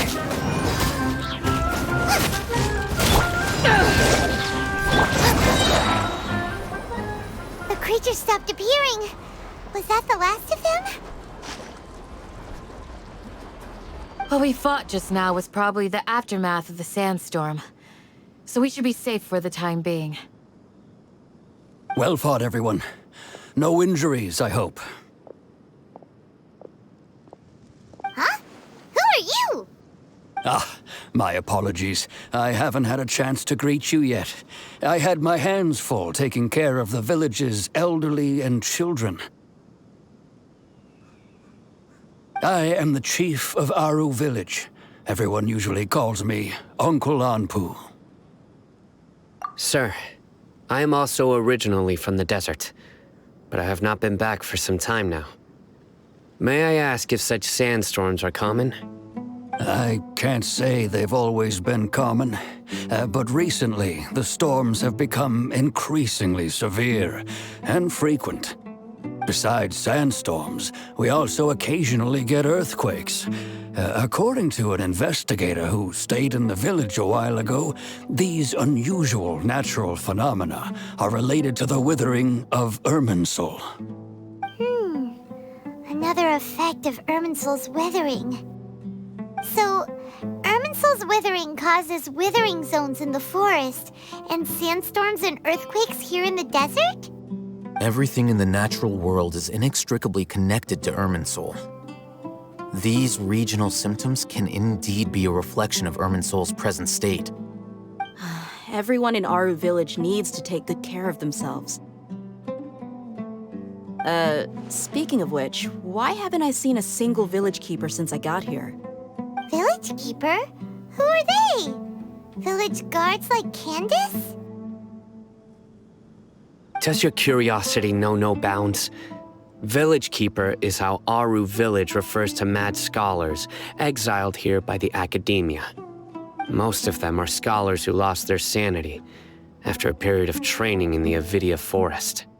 The Academia believes that their crazed mutterings may have a negative effect on the psyches of other scholars.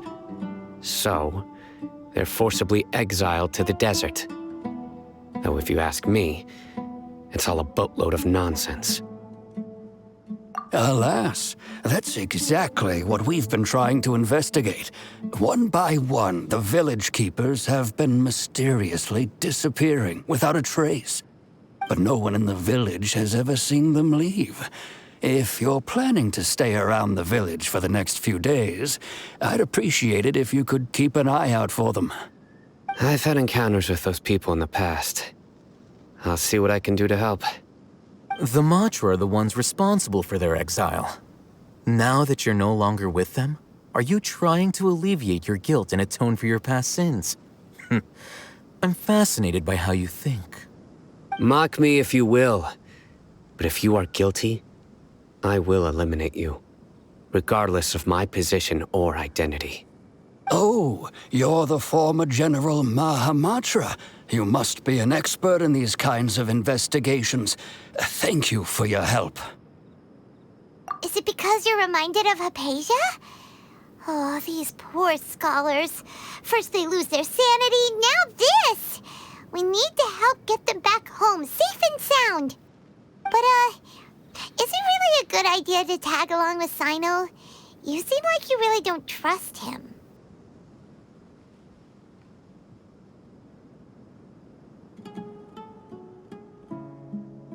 I'll be grateful for the assistance. No doubt you will do a better job than some of my former subordinates. Let's start by finding a spot to share what we know so far.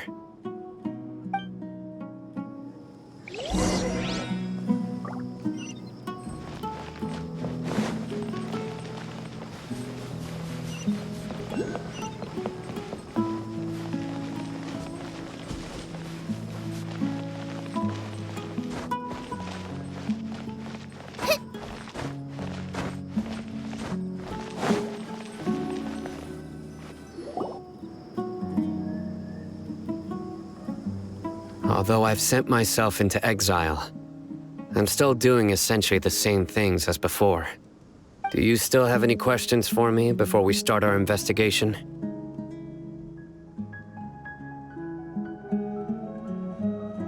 One of my former subordinates told me that this title has its origins in a strange incident.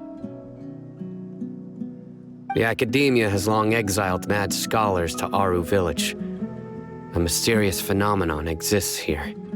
When mad scholars first arrive, they are as incoherent and deranged as before. But after spending some time here, they invariably begin to calm down. Initially, the people of Aru Village greatly resented having to take in the mad scholars. But a strange incident one night changed that. Aru Village was struck by the strongest earthquake in living memory. Seeing buildings on the verge of collapse all around him, the then chief of the village was preparing to take everyone to safety. Suddenly, he noticed a mad scholar crouching in a corner, caressing the ground with his hands. A soft, green light radiated from him, like a divine glow against the backdrop of night. Despite the powerful tremors that ripped through the ground that night, all the houses remained upright, almost as if they had grown roots reaching deep into the ground. In the end, not a single building collapsed, and no one was hurt. After that, the people of Aru village treated the mad scholars with greater kindness, and began to refer to them as the village keepers. A soft green light? A mad scholar protecting Aru village? What do you make of it, Traveler? Paimon thinks so too. Actually, Sino, do you know if any of the mad scholars continued to wear their Akasha terminals at Aru village? In theory, they would continue wearing them so the academia could still monitor their activities. With that said, the main Akasha system would no longer have any interaction with them. Oh, no wonder! Everything makes sense then! Add in the fact that they calmed down, it was probably Nahida who calmed them. If you are able to draw a conclusion from this one story alone, then it appears you possess much more information than I do. So, what do you make of the story?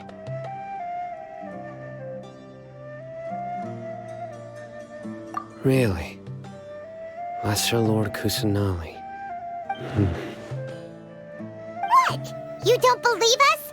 Lesser Lord Kusanali was definitely using the Akasha to give her power to the mad scholars! No, it's not so much that I don't believe you. I'm just struck by your reasoning.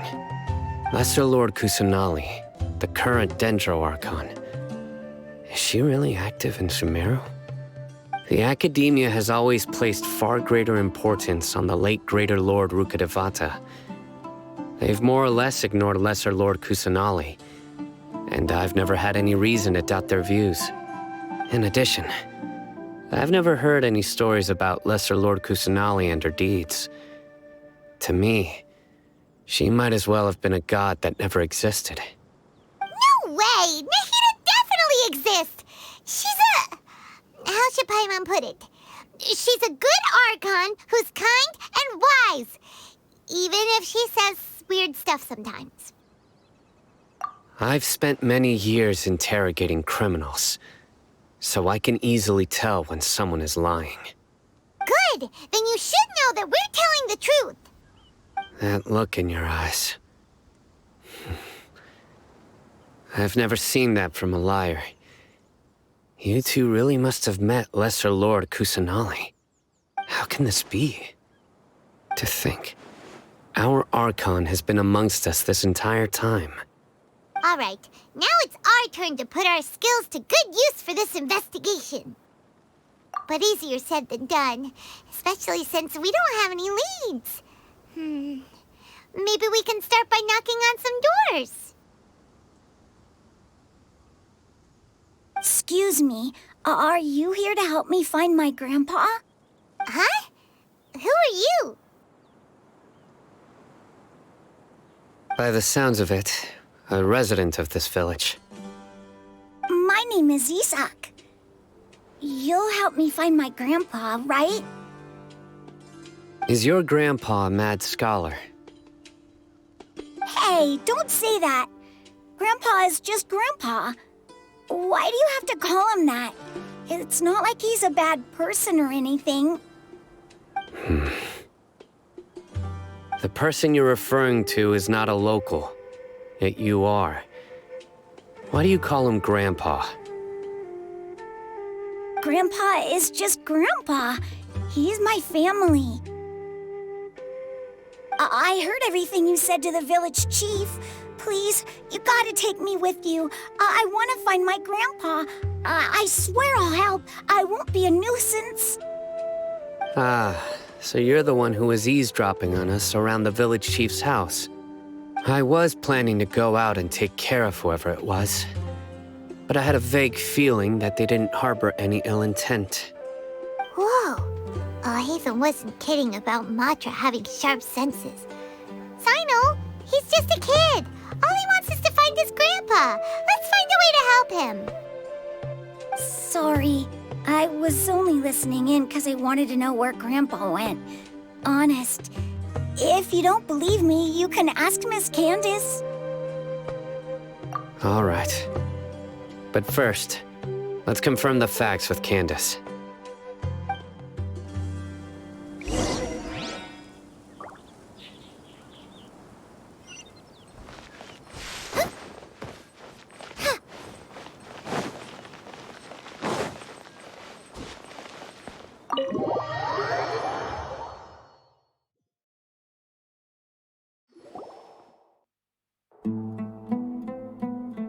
Sino is super vigilant.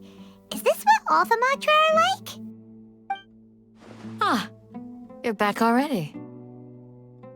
We just wanted to confirm something with you. Do you know a boy by the name of Isak? I had a feeling he'd go looking for you. Huh? You knew this would happen? Yes. Although he tried his best to stay hidden, I still noticed him eavesdropping outside the window.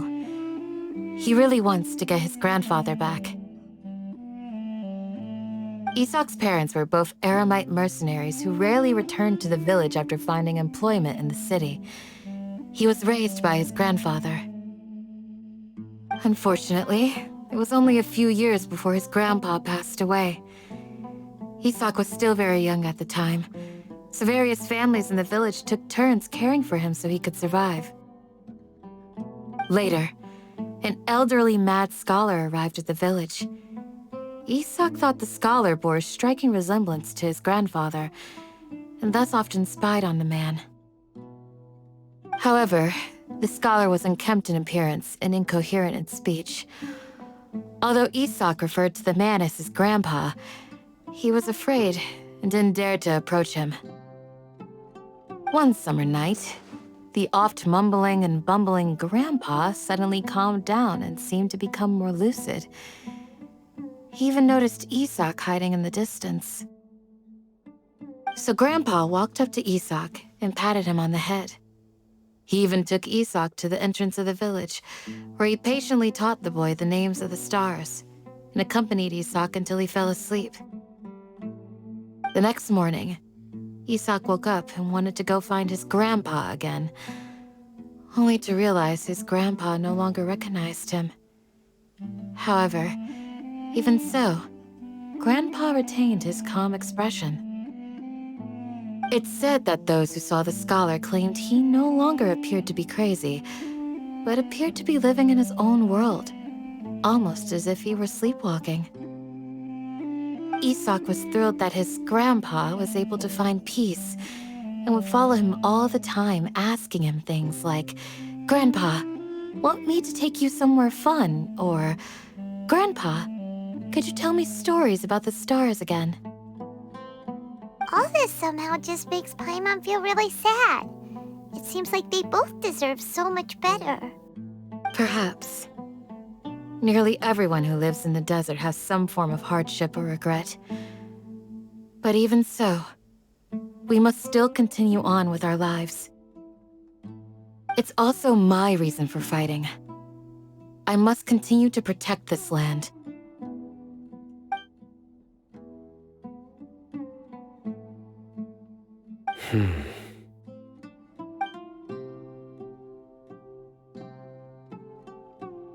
Maybe the people have always had a considerate god watching over them. Huh? What did you say, Sino? No, nothing. As long as Isak keeps his word and doesn't get in our way, we can take him along. Perhaps you are more compassionate than I gave you credit for. Please accept my thanks on Isak's behalf, Sino.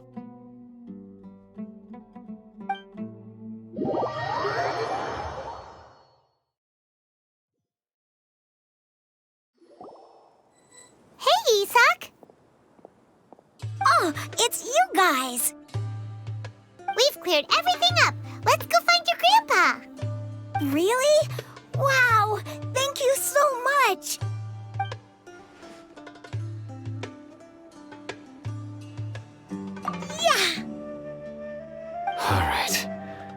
Let's ask the local residents some questions first.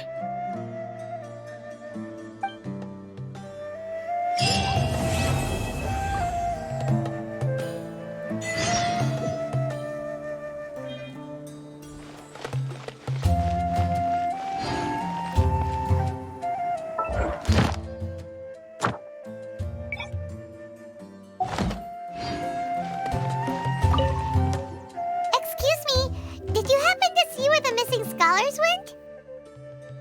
You mean the village keepers? Oh, let me think. When I was eating dinner the other day, I saw one of them by the side of the road, muttering away and eating mushrooms and tree roots. They shouldn't go around eating that kind of stuff. Okay. Did you notice anything else? Anything else? No, I think that's all I have to tell you. Sorry.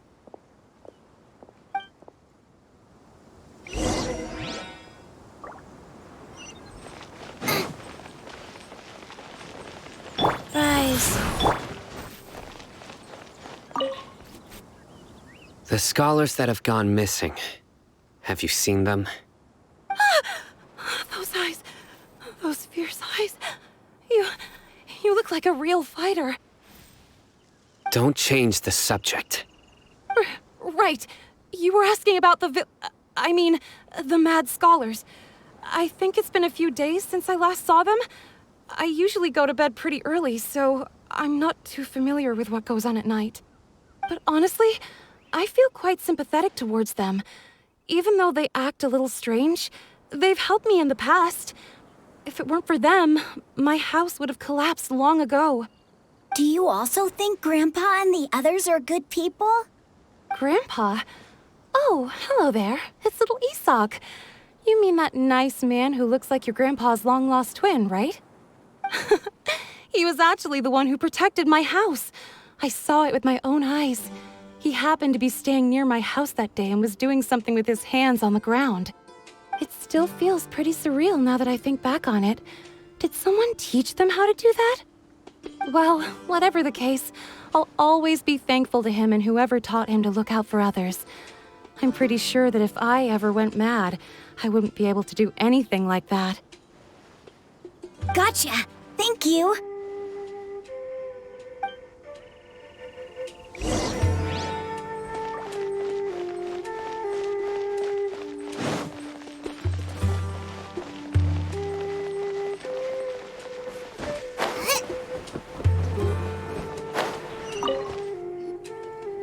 Sir, have you seen my grandpa recently? You know, the one who likes to sit and space out near the village entrance. Oh, well, if it isn't Isak. Oh, your grandpa, huh? It's been a while. The last time I saw him, he was spacing out by the road as usual. I went and asked him if he'd like any of the food I had prepared, despite my wife's protests. Like many people, she's really quite terrified of them.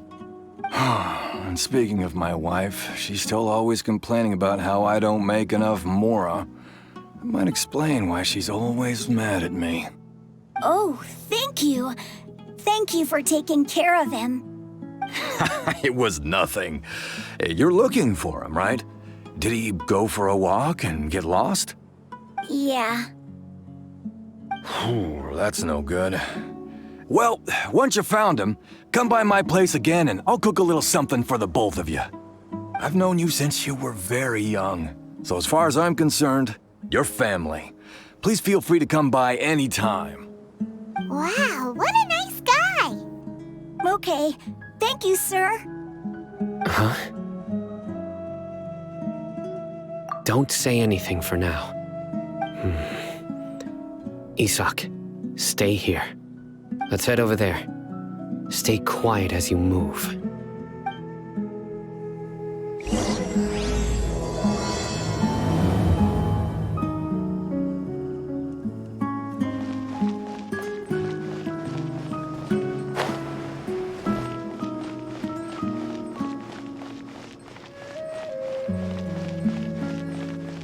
Of course not. It's all a bunch of... Listen, see if you can make out what they're saying. Have you heard? The mighty King Deshret, the sovereign of our faith, will soon return to this world. Yes, of course I have. King Deshret is the one and only true ruler of this land. I've never believed in any other gods. Still, you say he's coming back, but it sure doesn't feel like life's about to change around here anytime soon. What's your proof? Haven't you noticed? The village has been getting more deranged scholars than ever. Delavar was saying that many people also went insane just before the fall of King Deshret's civilization in ancient times. We don't quite know why, but it seems like there's some sort of connection between insanity and King Deshret. Isn't it a sign of King Deshret's power that all the mad scholars have disappeared? If you ask me, they must have been chosen as the final sacrifice for King Deshret's resurrection. Huh. Now that you say it, that does make some sense. Does this mean our lives are finally going to take a turn for the better? Exactly. Those city folks will get what's coming to them. Now, repeat everything you've just said from the very beginning. Huh? Who are you? Where did you come from? My patience is running thin. You heard what I asked.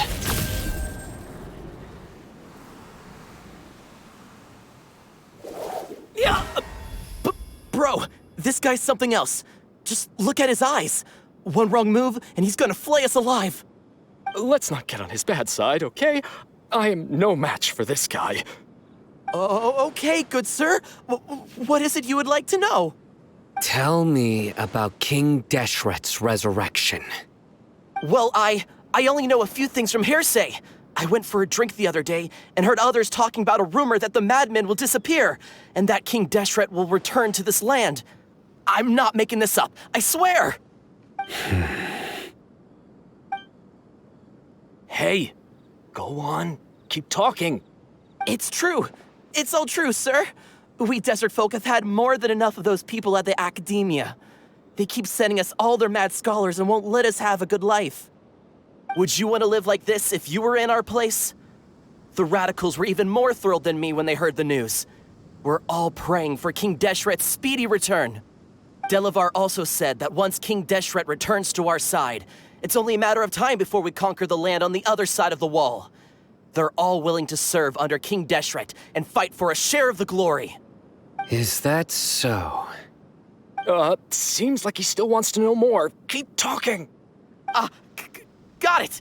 At first, I told myself it was just the drink talking, but then all the mad scholars vanished without a trace, just as the rumors said. Please don't beat me up just for mentioning these rumors. If I'm guilty, then everyone else around here is also guilty. I'm just saying what the others said.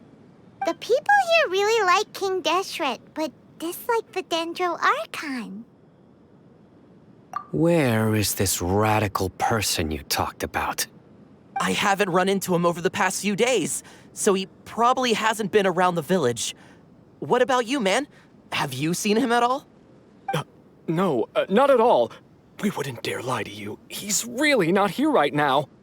Sounds like you're not too close with the radicals. No, of course not. All we know are their names.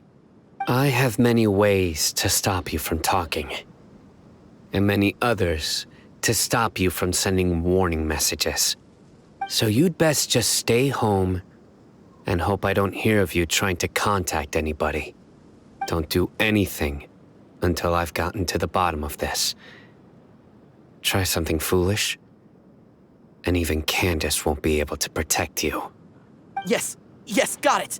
We'll do just as you say. That scared Paimon half to death. Sino is pretty terrifying. He didn't try to reassure us at all. It's like he's used to hearing that. Oh, Paimon bets lots of people have told him that before. I heard that. Sorry. It's part of being a Matra.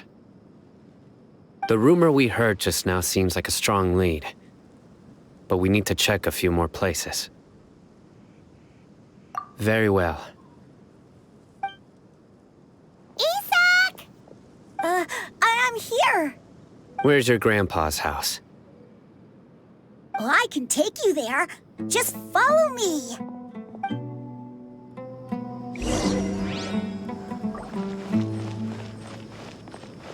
Join the Aramites and embrace a wonderful new life.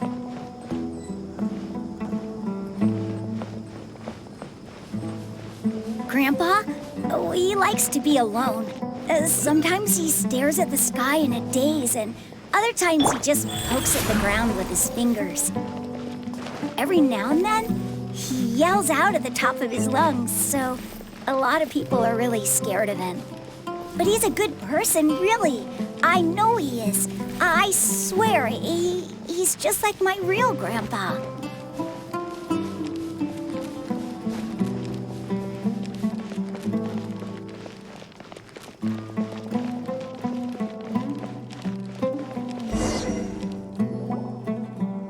This is where Grandpa usually stays. There sure isn't much here. No. Incense? Please don't say it's the same one as before. But are you okay? Are you getting dizzy or need to lie down? There's a scent that you can sense, but I can't. A certain traveler here once passed out from that smell. Thankfully, Tainari saved the day. And then he gave us a long lecture to explain all about how it worked. So, you know Tainari? Huh? You know him too? Are you two friends? Yes. Now that I concentrate, I can also make out the scent of incense. Wait, surely Tainari didn't lecture you too? No, no need. Did you first encounter this scent at Tainari's house? In the forest. From a scholar.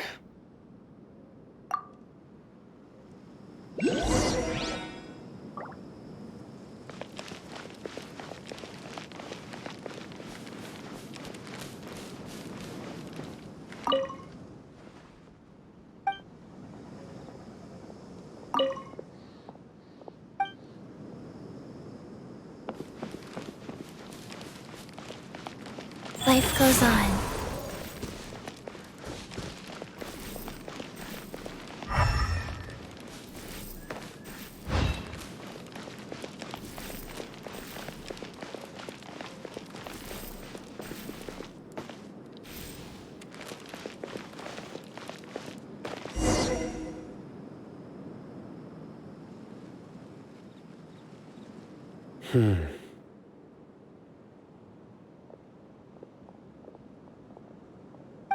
What are you looking for, Sino? Here it is. Take a look right here. Paimon doesn't see anything. Although the traces have been completely buried in the sand, there are footprints here. From the size and shape, they belong to an adult male. This pattern is a common one from this area. Local shoes. This was probably someone from the village. The scent is quite faint, but still extant. The footprints head in that direction. But who would come looking for Grandpa? He doesn't have any friends. We'd have to ask whoever lured him away with the incense. Huh? So you can lure someone away with just a scent? Hey! What's wrong with liking good food? Everyone's got something they love in life. Exactly. Most scholars are fond of incense, since the smell supposedly helps them clear their minds and discover new knowledge. Even deep within the clutches of madness, they still yearn for their knowledge-seeking days, and will follow the scent whenever it presents itself. No, Grandpa. So, someone's taking advantage of their weakness? Huh. Still, why would anyone want to abduct all the scholars? Are the rumors really true? Could the disappearance of all the mad scholars have something to do with the radicals? It's highly likely. Please, You have to save my grandpa. Grandpa's never done anything wrong. Please help him. Sounds like we'd better help get him back. Don't you worry, Isak. We won't let whoever took him get away with it. Let's head to Aru Village and inform Candace and the others about what we learned here. After that, we'll set off to find the scholars.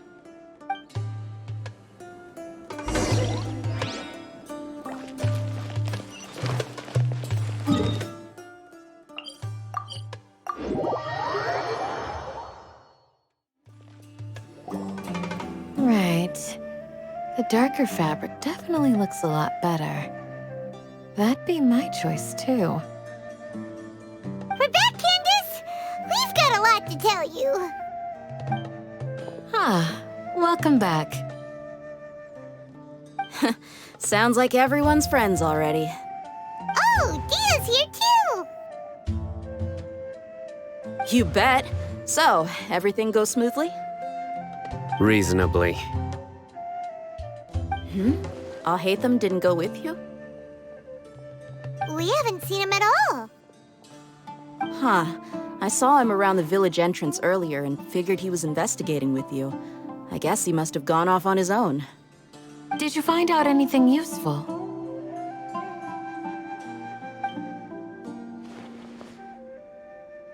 I see. So someone used a kind of incense to lead the exiled scholars away from the village.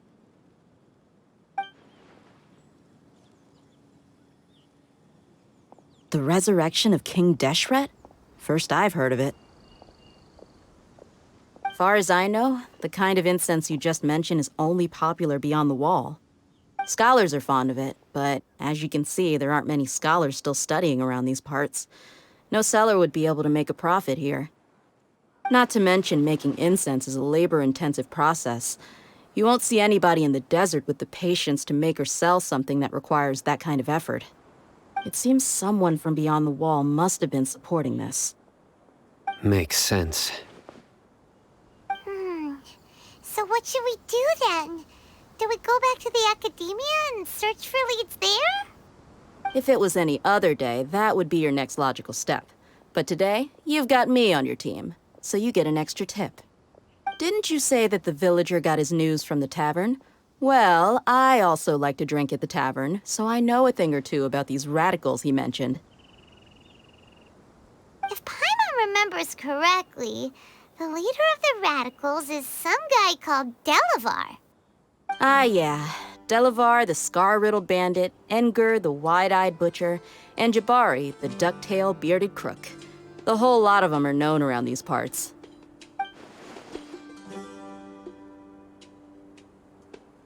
These guys have one thing in common, and that's being broke. The rougher life gets, the more they want to believe in King Deshret. Way they see it, King Deshret's resurrection is their only chance at overthrowing the academia. Throwing all of Sumeru into chaos is the only way to change the way of life here in the desert. Anyway, that's my guess why they've chosen to become radicals. Tia! You're amazing! You really know this place inside and out!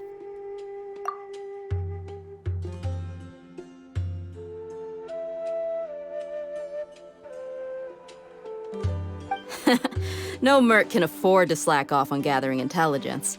Every mora I've spent in the tavern has been a valuable investment. Let's head out. Now hold on, you're staying right here, Sino. Why? Aru Village is not a big place.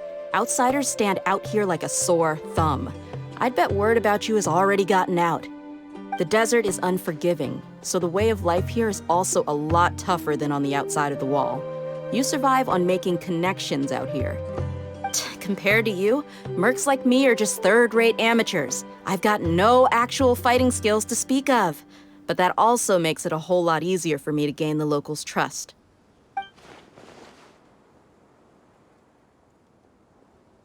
I need to go around and ask some questions, but it'll be difficult if you're with me. Fine. Good. Then we've got a plan.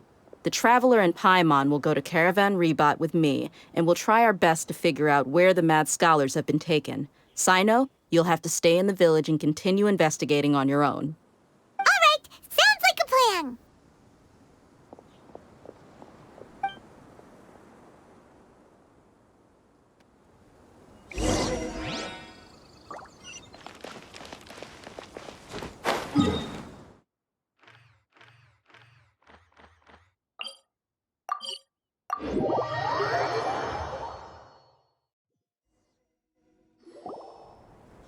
Well, here we are again.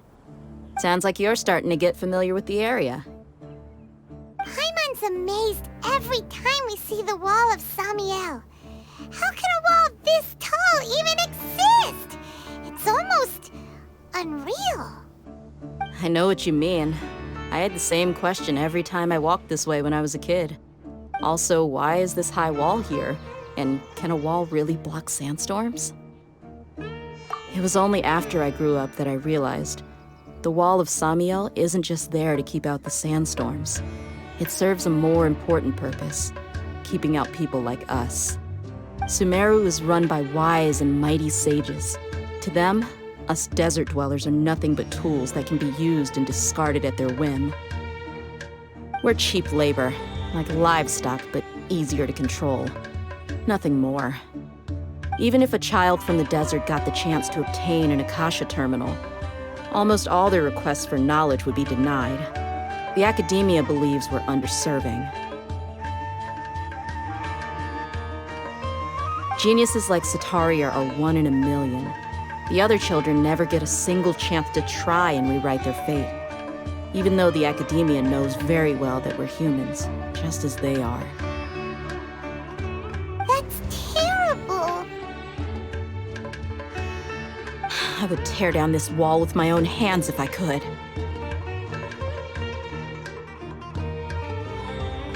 Hey, Dia. You're not thinking about doing anything scary, are you? No, not at all. This place just gets me thinking, that's all. Besides, we're here to procure information, aren't we? Yep, we gotta catch those. Shh. Caravan Rebot is crawling with people, so be careful what you say. We don't want anyone to find out what we're here for. Our mission started the moment we arrived here. Let's go check out the tavern. Maybe we'll find someone I know.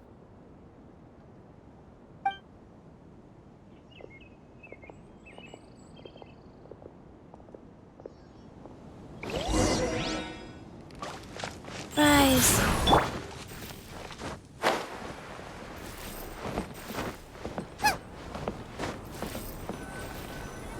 Just our luck. None of them are here today. You mean, you don't see anyone you know? Dia, is that you? What a coincidence. You here for a drink too?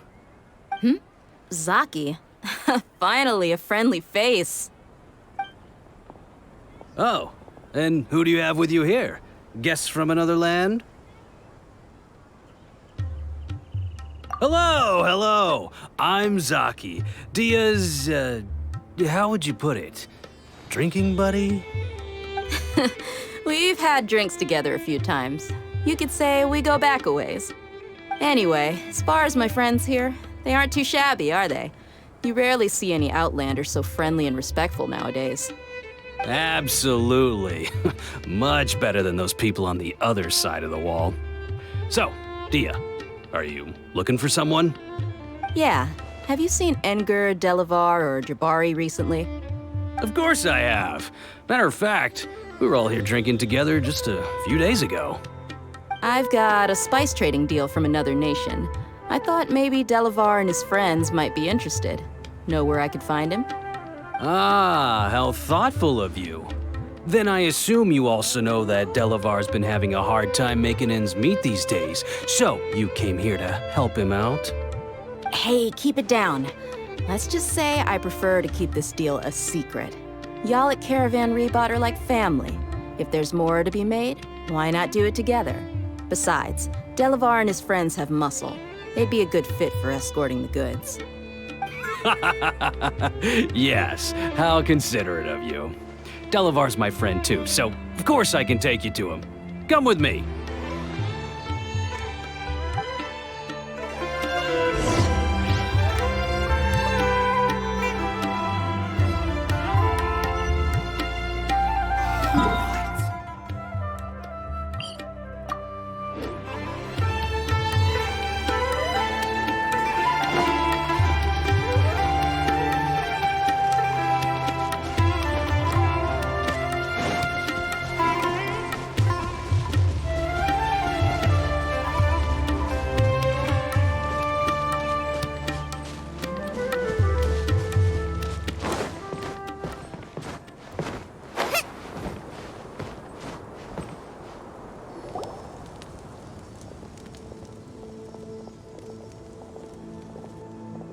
Are we there yet?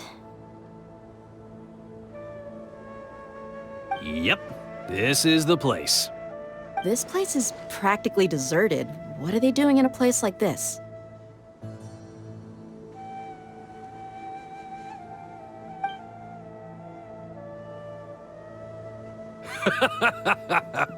Why don't you take a guess? Go on, a wild stab in the dark. You're like lambs to the slaughter. Oh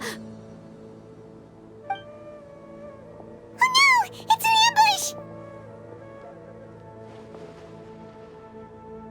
ambush! What's this all about, Zaki? Come on, Dia. You really think we didn't hear about what you said back in Aru village? The boys have kept a close eye on you from the moment you set foot there. Not only do I know that you're looking for Delavar, I also know that you've teamed up with people from the Academia to look for the missing scholars. So, you've been watching us from the very beginning? Uh-oh. Paimon knew leaving Sino behind was a mistake! And you left the strongest one in the village, didn't you? Who do you think you are? You really thought we'd fall for your little business deal nonsense? So you and Delavar have been partners all along. Dia, I guess it's only natural for a traveling mercenary like you to be out of the loop. Those of us who hang around the tavern have stronger bonds than you think. But you got one thing right.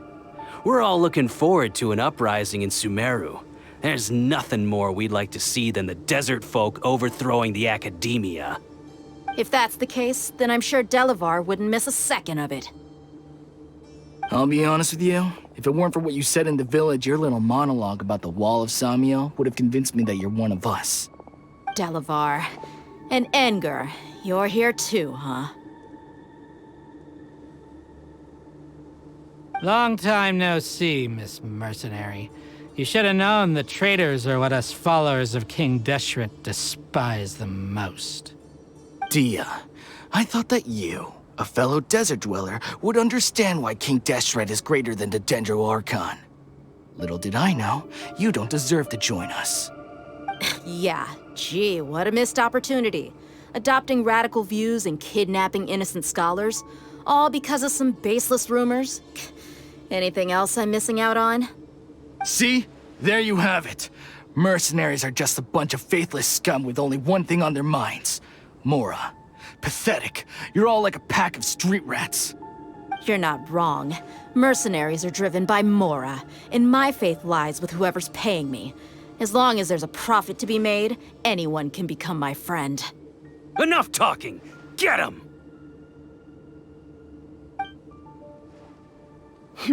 Just as I expected. Let's teach him a lesson, traveler.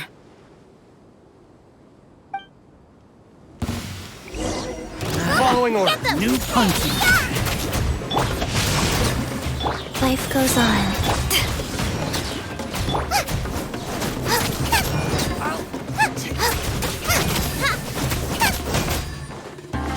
Nice and spicy!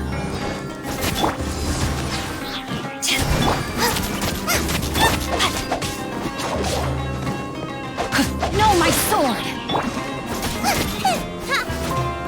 I'll take my leave. impossible! How could you? So, what do you think about your meticulous network now, Zaki? How did you say it? It's only natural for a traveling mercenary like me to be out of the loop. I'm guessing your informant told you that I'm just an incompetent merc with no real fighting skills, correct? I mean, that is what I said after all. And of course, you would believe everything he reported. The only thing you know about me is that I'm a mercenary, but you've never seen me in action. Even though you heard we went to handle monsters together, you believed that Candace was the only one doing all the real fighting. That so-called Flame Mane is just a fraud. She admitted it herself. She just uses her connections to gain the trust of others. That's what you thought, right? Ugh.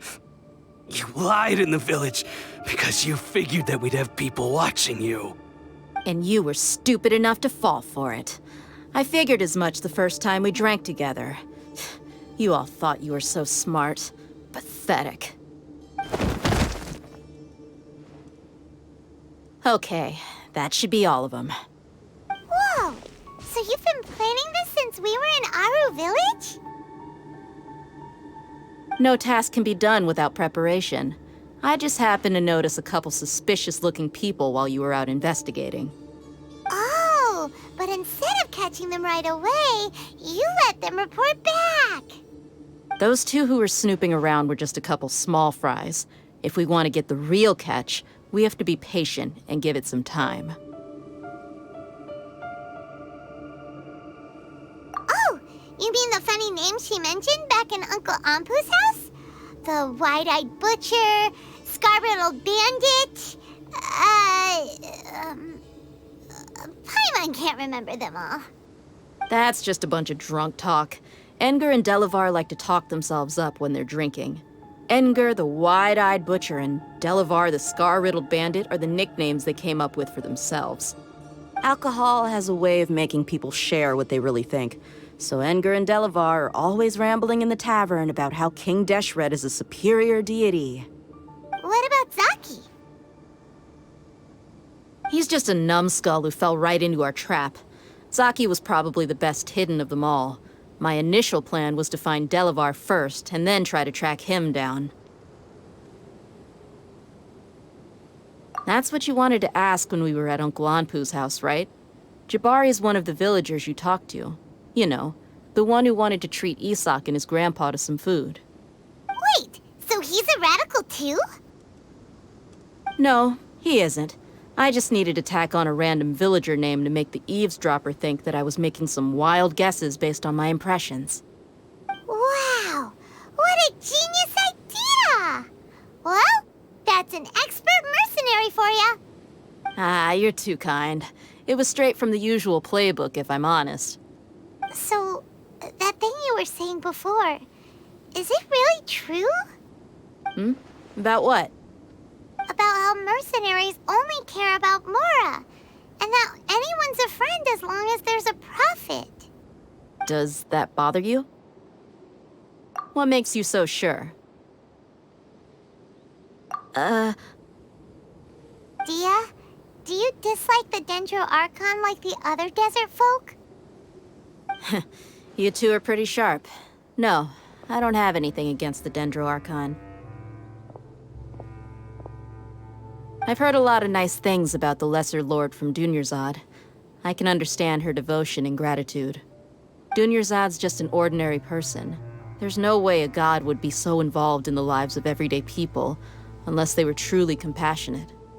I've begun to realize that the sages are behind everything that's happened recently. The radicals' blind belief in King Deshret, making the Dendro Archon out to be an enemy. It's all the academia's trickery. But I see through it all. And unlike them, I can never be hostile towards anyone who's never done anything wrong. Dia. Anyway, looks like we're done with business here. Traveler, lend me a hand. Let's tie him up and bring him to the village.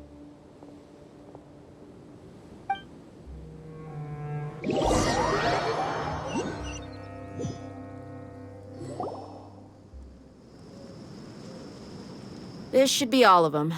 I'll let you take it from here. All right. I'll be in touch. Until then, Please stand by. Candace, do you need any help? Candace will be okay on her own. I trust her, so you can too. She's been guarding Aru village for quite some time now. If anyone is qualified to question the offenders, it's her. While I'm questioning them, why don't you pass some time by exploring the area? I'll meet you back here tomorrow morning, Traveler. As for these idiots, let's just hope they live to see another day.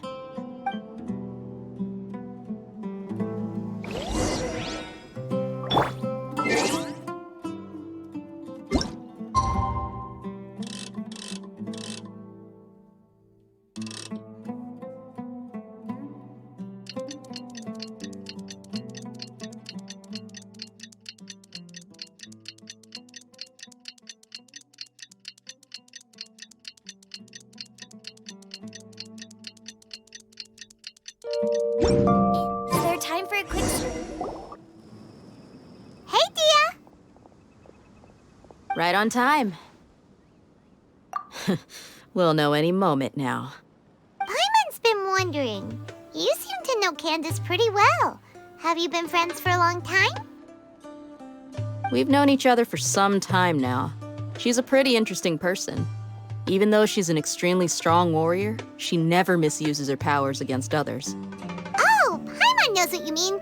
Like a lot of martial artists say, never take the fight outside the ring.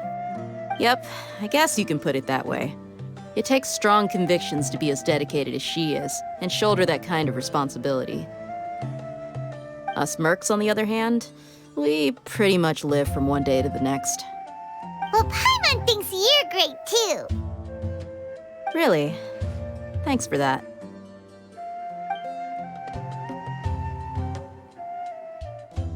Oh, Sino's here, and he's pretty early too. Yes, I was here yesterday to help out a little. To help out? By doing what? Sharing some interrogation techniques. Oh, you mean you taught Candace some more persuasive methods? Right. Come on in, everyone. Come on, let's go inside.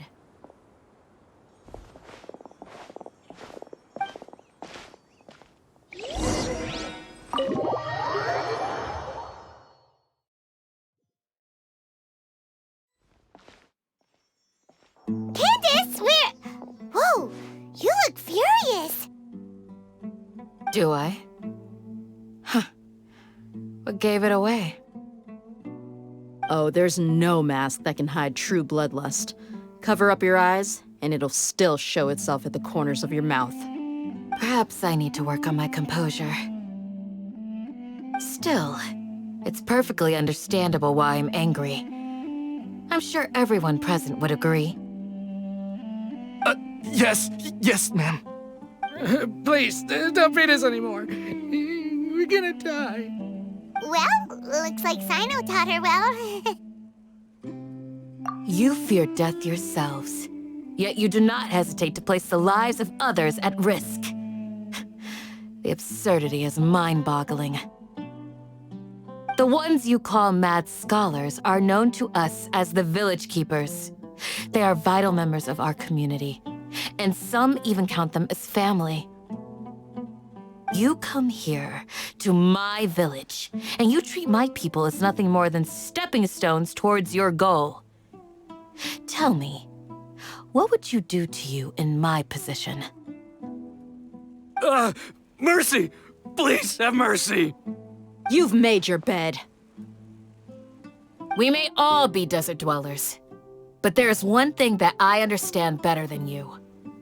The resurrection of King Deshret will only result in war. And war serves no one.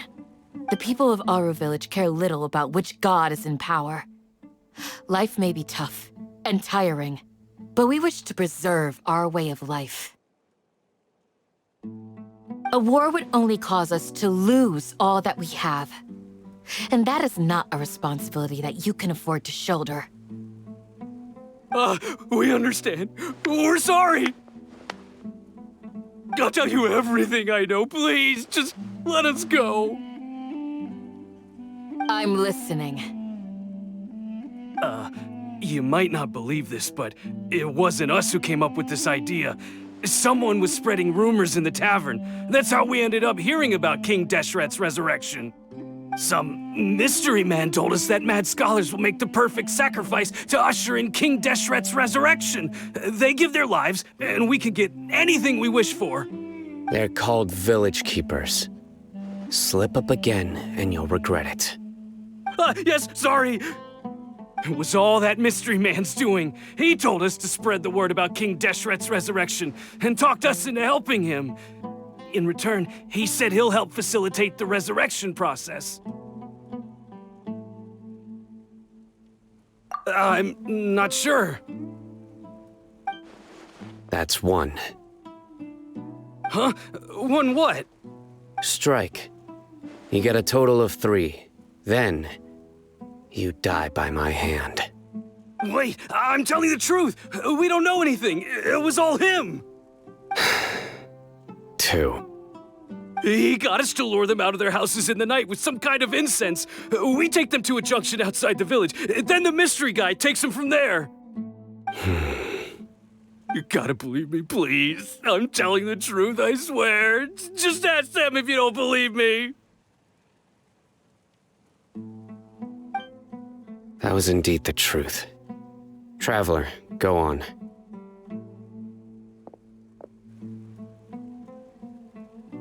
You have to believe me. If I knew that, I would have told you his name right away. I'm not risking another beating to keep his secrets. No way. That guy, he wears a cloak, and he's always careful to cover his face. He calls himself King Deshret's envoy. I believe I may know what's going on. Uncle Anpu? What do you mean?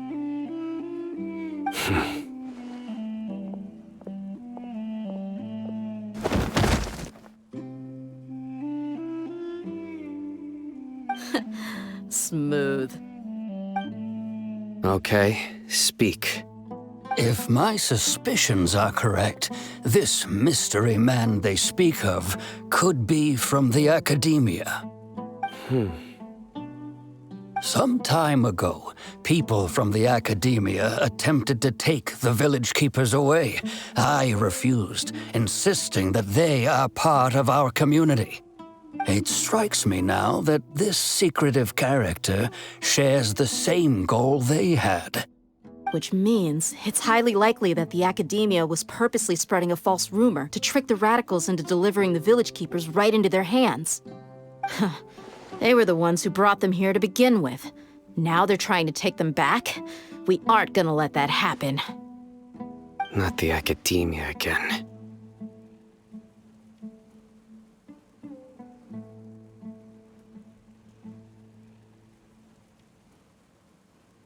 Just as I thought.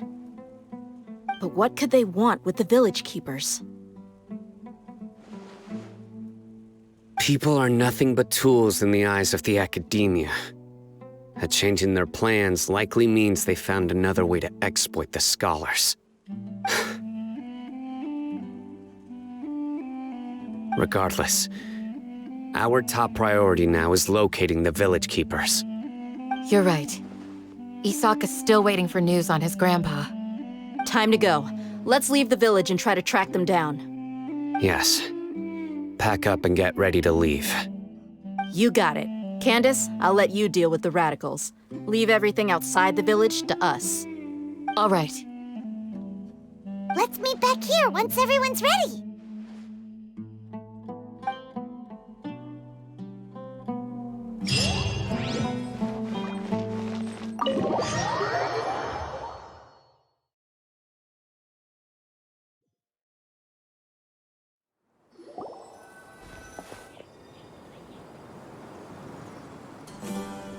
Let's get some food in us and then we'll... Whoa!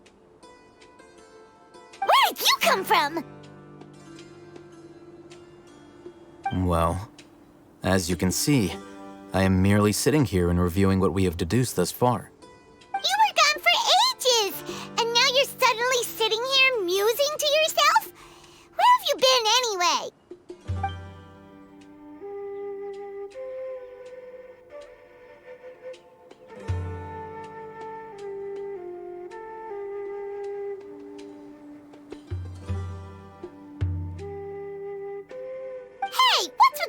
silenced! You never think things through before asking questions. I'm giving you some time to make up for that. Paimon's so mad! Paimon's gonna give you an ugly nickname!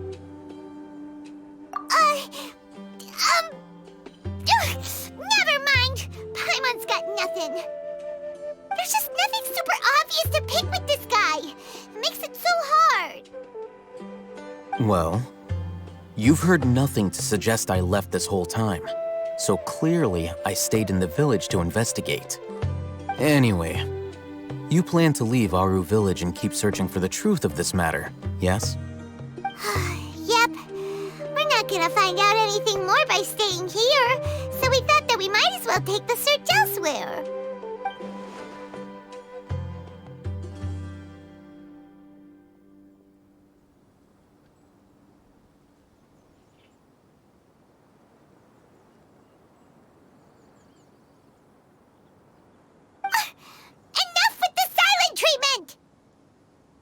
No. I'm just surprised that you decided to team up with him. All Hatham. You haven't helped us out at all ever since we arrived at Aru Village. Bold of you to question our choices. Yeah, you're all talk! While you were investigating, I had my own work to do, which I've now finished. Really? Paimon doesn't believe you.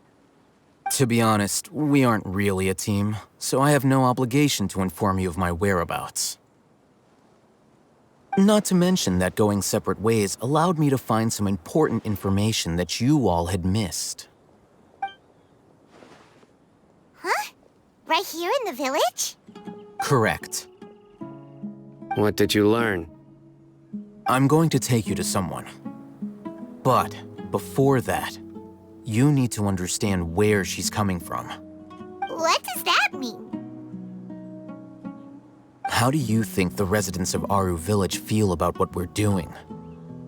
In other words, do you truly believe every single word the villagers tell us? You mean, some of them lied to us? Hiding the truth does not necessarily equate to lying. Again, these people have their reasons. Remember what Candace said? Most people in Aru Village don't necessarily care which deity is in charge of Sumeru.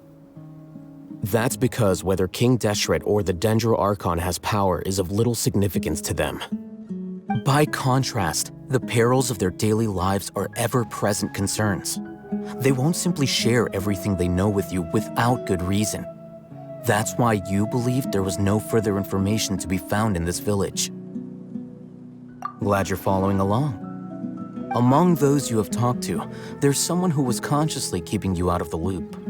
In fact, she's been observing your every move since you arrived. The reason being, to someone who only wants to live their life in peace, any external factors introduce unpredictability into the equation. Those eyes. Those fierce eyes. You look like a real fighter. Don't change the subject. It's quite obvious that she's intimidated by Sino's authority and strength. Right. You were asking about the mad scholars. She corrected herself mid-sentence because she's aware that there are King Deshret fanatics in the village. If she sounds too friendly towards the village keepers, she could easily make herself the radicals' next target. I think it's been a few days since I last saw them. I usually go to bed pretty early, so I'm not too familiar with what goes on at night. Remember? She made a point of denying her involvement in anything that occurs at night. But honestly, I feel quite sympathetic towards them. Even though they act a little strange, they've helped me in the past.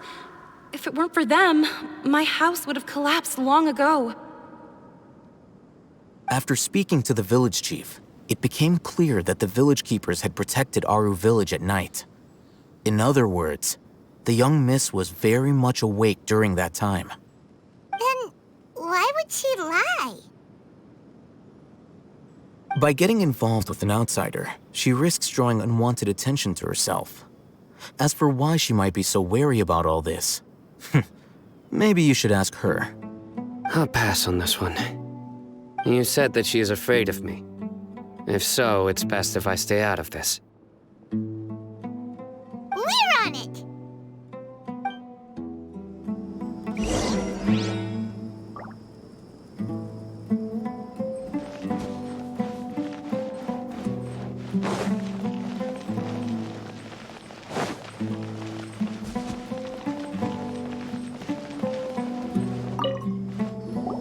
Miss Shawnee, as we discussed earlier, I've brought someone with me. Mr. Alhaitham, I'm aware of where you stand, but how can I make sure that your friends think the same as you? Huh? What do you mean? We need to clarify our stance or something? Go ahead and talk to her. You'll get the answers you want. Go on. Earn her trust. Is it really that simple? May I call you Traveler? Hi, Traveler. I want to ask you something. Do you think the resurrection of King Deshret can truly change Sumeru for the better? Why's that? That's very similar to what Miss Candace says. I know you two are friends. That's why I'm willing to talk to you, even though I do have some reservations. Before, I wouldn't even have the courage to ask something like this. Traveler, do you believe our lives will get better?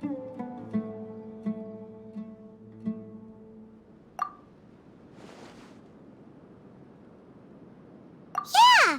We came here from another nation, so it isn't wrong of you to be weary. And we aren't really residents of any one nation. But even so, we've met lots of people from different places, and we've always fought for what we believed in. We have friends in Sumeru, and we want to help them. That's why we decided to stay here for a while.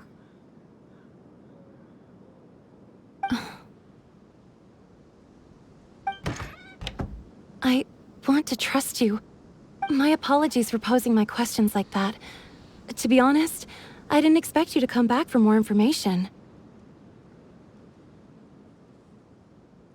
Alhaitham told us you have your reasons. It's okay. We understand. The fact is that only one side of my family is desert folk. I don't really fit in anywhere in Sumeru. Some believe in the Dendro Archon, while others believe in King Deshret. I don't belong to either side, and neither side would want me. Speaking of which, the Radicals mentioned that they despise traitors. Do they just think that anyone who's different from them is a traitor? Yeah. Some people can be so narrow-minded when it comes to bloodline and beliefs. It makes no difference what I say or how I behave. I'll always be suspected of having ulterior motives. Slowly, I just stopped talking to people. I pretended not to hear or see anything. All I want is to live my life in peace. And then it happened. The village keepers who had helped me disappeared with no explanation, and I didn't dare breathe a word about it to anyone. Until now. You can tell them. I'm sure she'll keep your secret. All right. I'll tell you what I told Alhaitham. I actually have a sharper sense of hearing than most. Sometimes, I hear strange crying sounds in the night. There are ghosts? Perhaps. I'm not sure. It's faint, but it's definitely the sound of crying. It comes from far away in the distance, and always carries very raw emotion. It used to be louder and more frequent, but ever since you arrived in the village, it doesn't seem to happen as often, and when it does, it's much quieter. I have to focus really hard to make it out. I confirmed this with the guards on night duty. They also have someone with a good ear, and he's heard similar sounds at night. But, because we're in the middle of a desert, he would rather believe that they are the cries of beasts than ghosts. There's really nothing around these parts, except for an old hospital not far from the village. I think they used to use it for treating Elazar, but it's been abandoned for years. Yeah, let's go!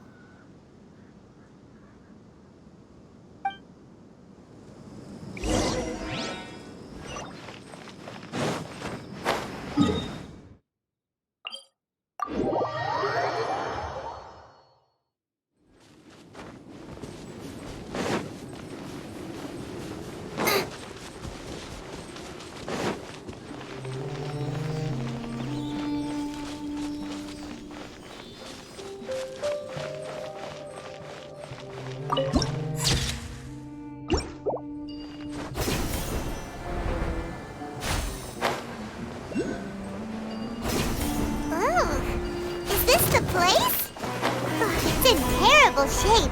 And there's monsters! Watch out! Ring cutter. Rain outlines opening box of Adeptitrix. Wheel of life. You're toast! Eyes on me!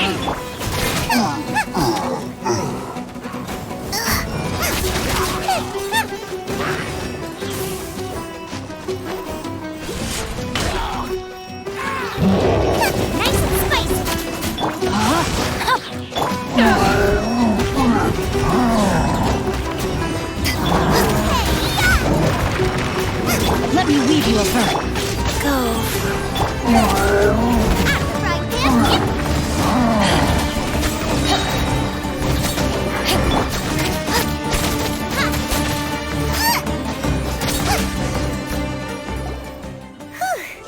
They were easier to deal with than Paimon had expected. Super strong bandits? Or monsters taller than buildings dropping out of the sky? Or, you know, something like that. He looks super serious. We gotta stay on our A game too. This is the one.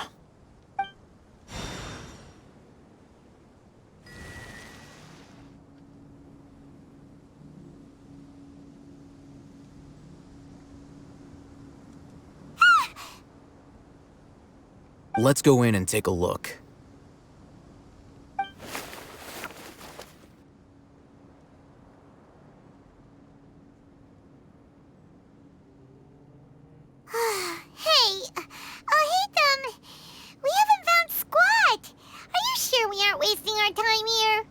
Patience. Shawnee says she only hears the crying at night. We have time to burn. Until then, I'm taking a break. And just like that, he sits down. Wait, he even brought a book to read? What are you reading? Let Paimon see! Okay, sure.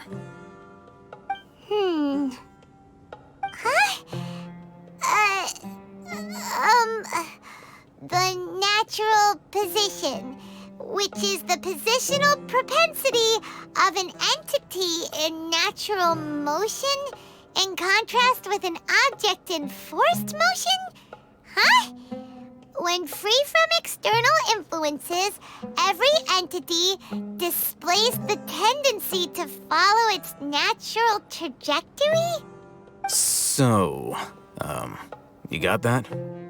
Oh, Paimon gives up. You keep reading your book. See ya! How is he so relaxed?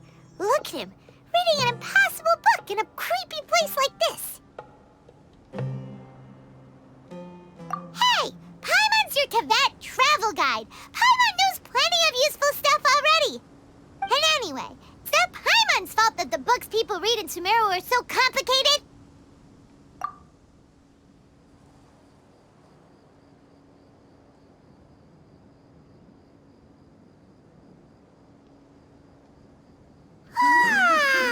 Paimon's getting so sleepy. Huh? What was that sound? There it is.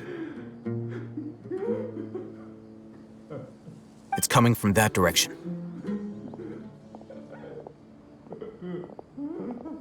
Is the sound coming from here? Huh. Paimon's not seeing anything.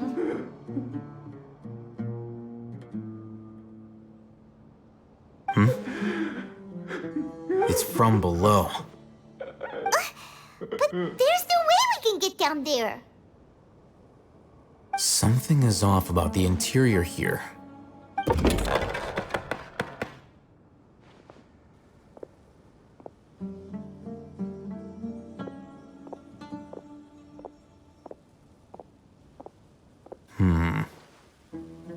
As I thought, there's a hidden structure. Wow. It's like they tucked another hospital into this one. Oh, it looks like there are other mechanisms around here. Let's keep exploring.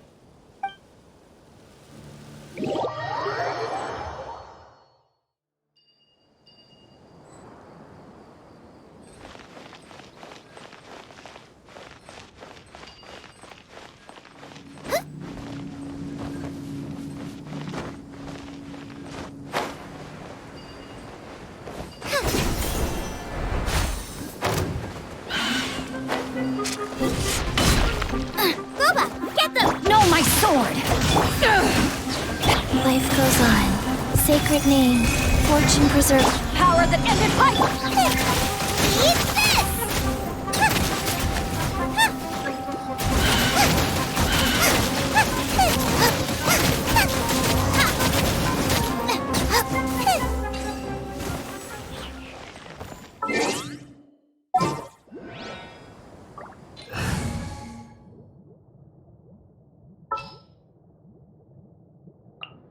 Everything's ready. Let's go!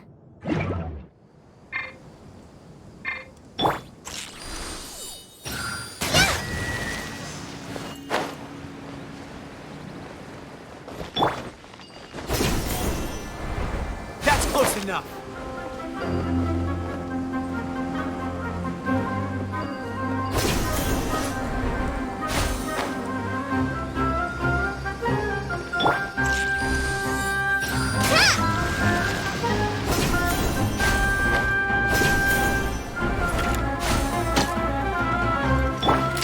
Nice and spicy. Wheel of life.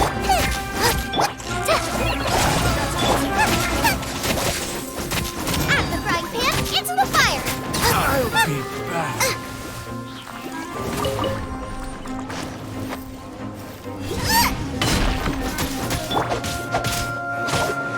Witness the power of Guwa!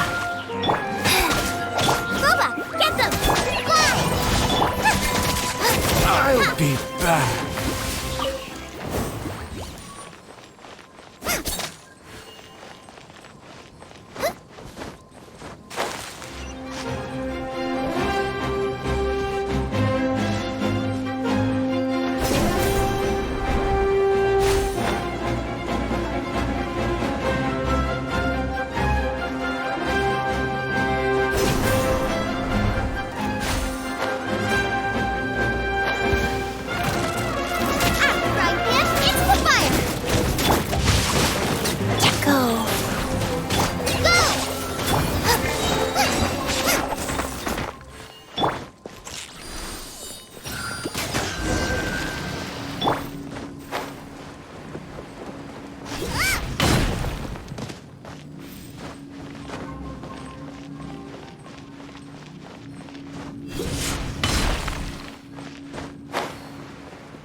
Look, there's someone over there. Good idea. Let's approach him slowly without alarming him.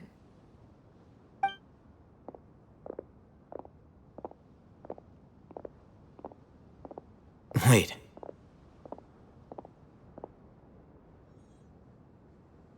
You're...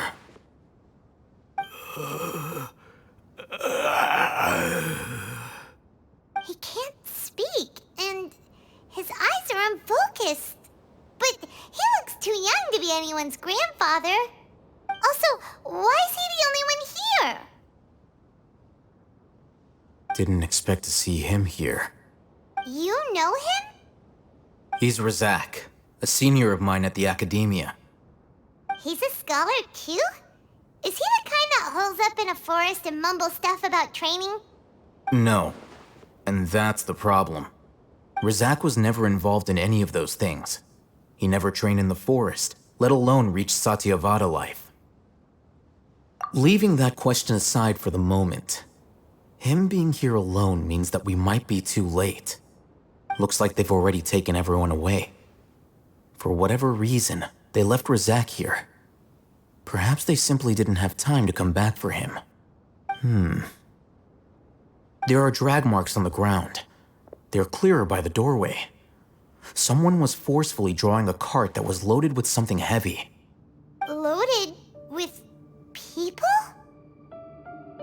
That is one possibility. It looks like they were in a hurry, as if they were afraid of being caught. In their haste, they failed to notice Razak hiding in a corner. The symptoms are identical. Looks like we found living proof. Huh? Why do you say that?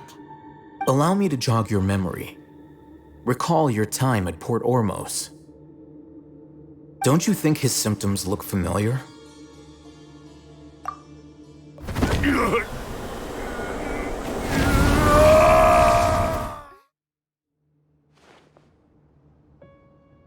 Oh, now that you mention it, they're acting the same way. Correct. The Academia is behind all of this. It isn't difficult to deduce their rationale.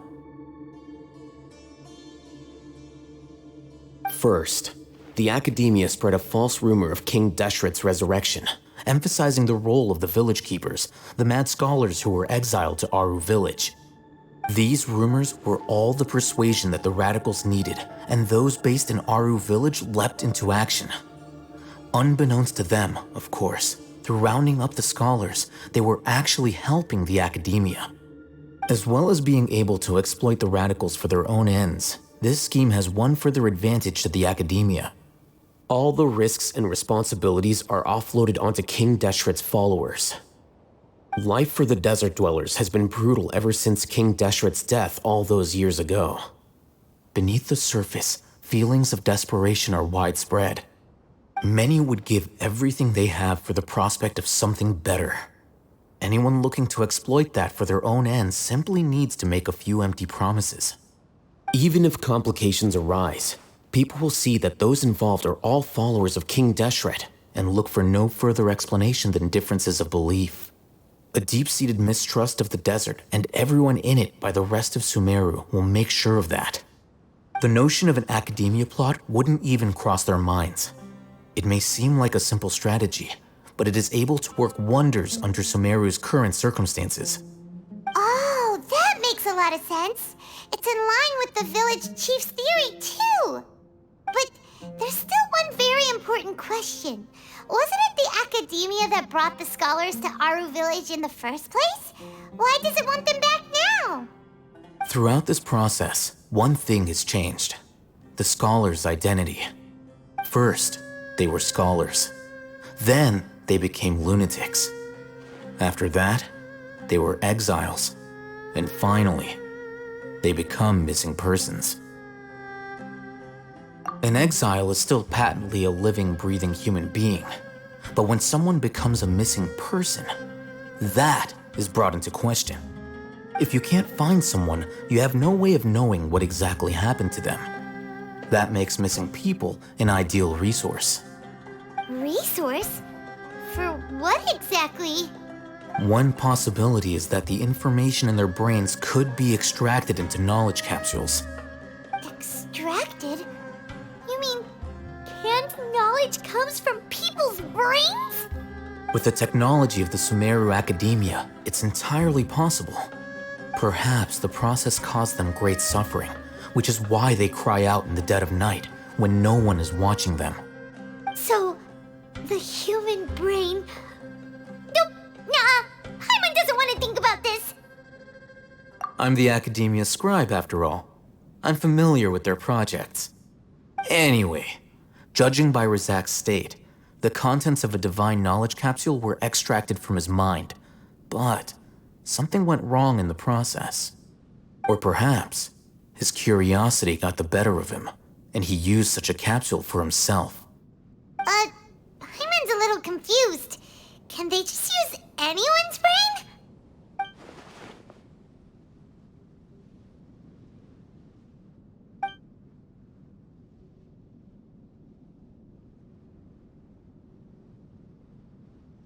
The look on your face tells me you've realized the answer. That's right. To some scholars, gaining knowledge about the gods is their entire life's pursuit. Extracting canned knowledge is just one of the extreme measures they turn to. However, I can't help but wonder, what do they seek to gain from divine knowledge? The Academia is going out of their way to look for forbidden knowledge, but what is their ultimate goal? I've spent quite some time trying to analyze the contents of the divine knowledge capsule, but to no avail. It seems like my way of thinking is too different from theirs. You mean you're not even slightly interested in getting your hands on this forbidden stuff? All scholars seek to expand the horizons of knowledge, but I'm not particularly interested in gods, so I don't share their degree of zealotry. Extracting information from people as if they were lifeless objects? If this is the direction of academic progress, then the Academia may as well shut its doors. Sounds like you're really against all this. Of course. The Academia's actions run contrary to their rules. Whether it be academics or knowledge, everything has its boundaries. If those lines are crossed, the rules and order that govern everything in the world will be destroyed. This matter needs to be corrected, just like fixing a typo in a book. Wait, didn't you step in to help because you felt sympathy for those poor people? Not to be callous, but no. My criteria are a little more restrictive than that. There is no shortage of suffering in Sumeru, and the same can be said for the rest of Teyvat as well. What do you plan to do about that? Save every last person? Probably not. Paimon's not sure. You can say that. Simply put, I don't blindly place my faith into strength or heroism. I do what I want. The divine knowledge capsule is something I want to investigate in full. That doesn't mean I'm willing to take action for the sake of a few strangers.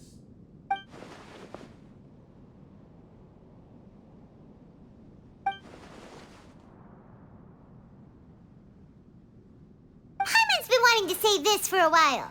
There are a lot of bad guys in the Academia, but you're not one of them.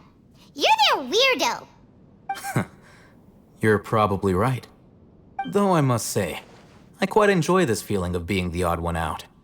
Uniqueness is also an asset, is it not? Wow, that's a great way to think about it. Paimon's really impressed. If only Miss Shani had a similar mindset, her life would definitely be a lot easier. I'm just a more likable person than her in general. There's nothing more to it than that.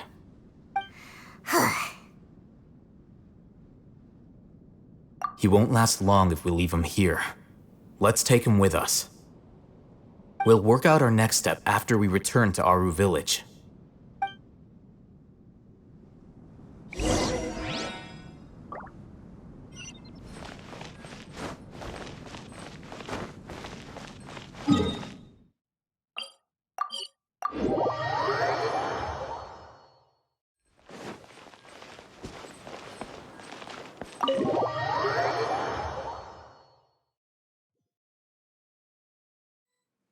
We're back!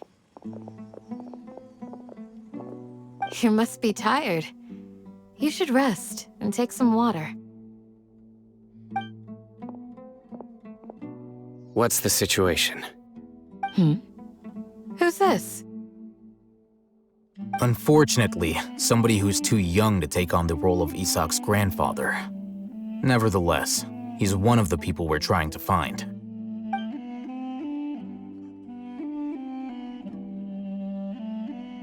So, At one point in time, the abandoned Elazar Hospital served as the Academia's site for extracting divine cant knowledge. Yep, pretty much. Their plan must have been implemented at some point before we arrived at Aru Village, since divine cant knowledge has been in circulation for a while now. Yet, they fled once we were headed to the village, almost as if they knew we were on their trail. Why is that? Yeah, why is that? We may have a mole in our midst. One of us could be secretly revealing our whereabouts to the Academia. Huh? Are our friendships that shallow? Looks like none of you have realized wherein lies the issue. Sino, you're the reason why they can predict our movements. Wait, what's that supposed to mean?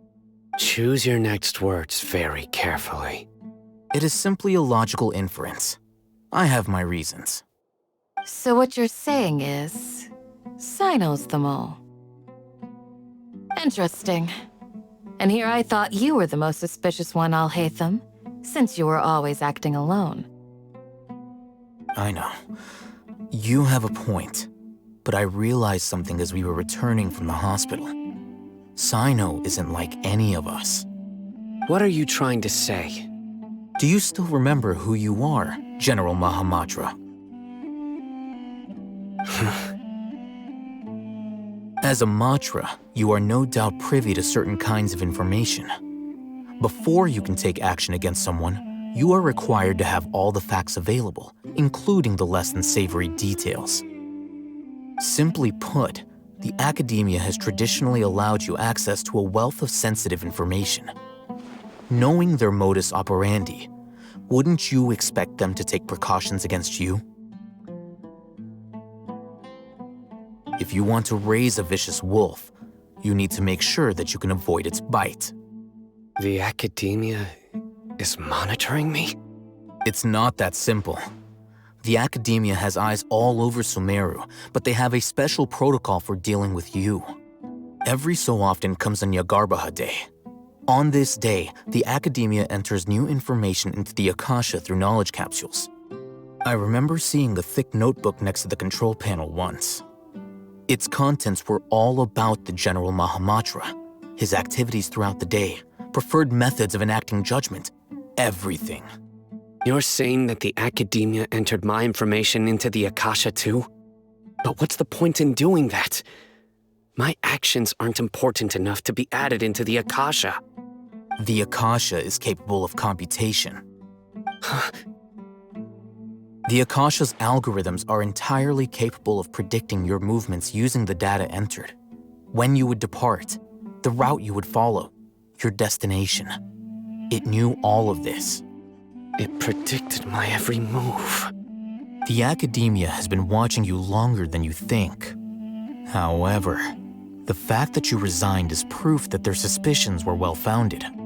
So that's how it is. Sino adheres to his principles so strongly that he's actually a thorn in their side. Tenacity of will and steadfast faith are worthless to the Academia. They need scholars who are easily pliable and mindlessly go after anything they can profit from. Sino, don't take it to heart. This just proves how much of a trustworthy ally you are.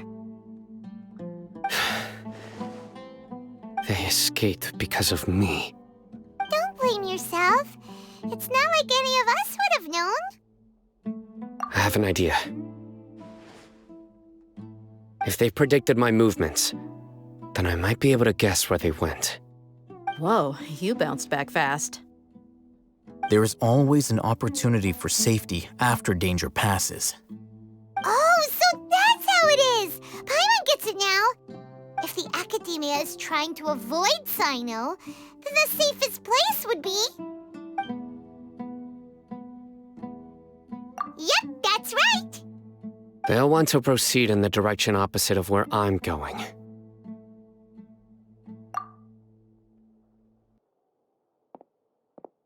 I must go. There's also something I want to investigate. Let's go, guys! After him! Please, wait! I want to go too! You want to go too? If so, you have to promise you'll stay safe. I want to find Grandpa. I promise I'll be careful and not cause any trouble. Everyone, I leave him in your hands. Yay! Let's go! Remember to pack some food with you! Paimon feels like we're missing someone, though.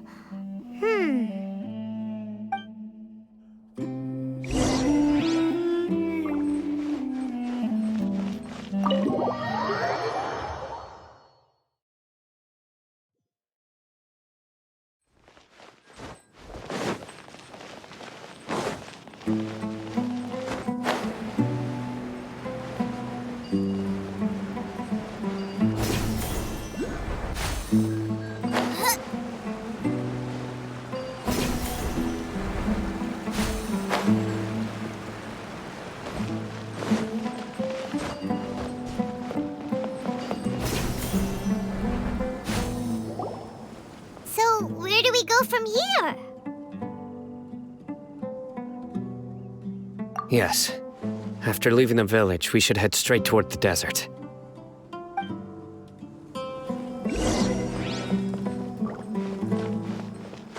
I know the desert like the back of my hand. Is that because you play here a lot? Yep. One time, Grandpa almost got lost in the desert, but I was the one who brought him back. There's something here. What's this? It's buried in the sand. Looks like we'll need to roll up our sleeves and do some work. And Paimon thought running around everywhere was already enough work. Okay. So, we have to dig it out?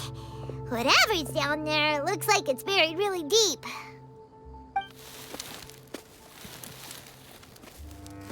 These are likely fragments of an Academia-developed device, something akin to a headset. Looks like there were more than one village keeper. They must have been escorted this way because there are device fragments scattered around here. Let's split up and search the area. Chances are that we'll find other things nearby.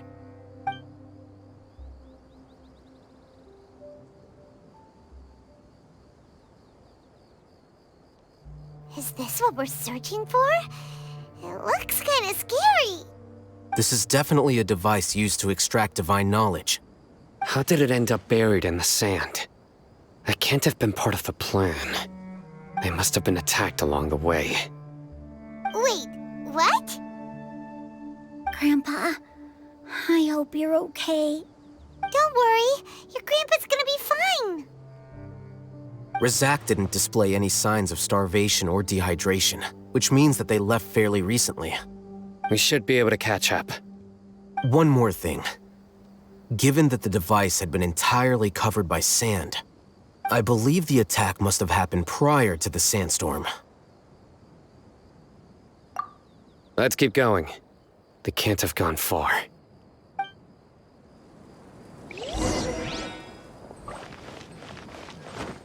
Ugh, but running on sand is so tiring. But you're flying, aren't you, Paimon? Is flying over sand tiring too? Ugh, of course it is.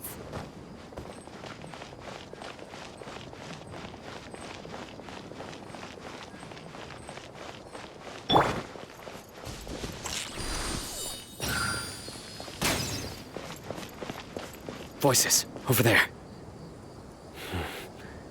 It sounds like an argument. Whoa, you have really good ears. Don't get any closer. They'll notice us. Dia's talking with the Eremites? Very interesting. Let's listen in. If you had informed me sooner, there'd be plenty of room for us to... You're one of us. We would never lie. Scholars. You don't know as much as I do. Need me to... I knew it. That's our Dia. Dia? Why would you? Dia! Hey, what are you doing? Huh? Didn't you say you'd help me find Grandpa? Why are you on their side? Well, look who's here. Ain't that something? This complicates things. You've betrayed Aru village? So, this is the great General Mahamatra. Dear, you'd be better off as my assistant than hanging around with this motley crew. Seen for yourself, I have the means and methods, and my ideals are far more admirable than theirs.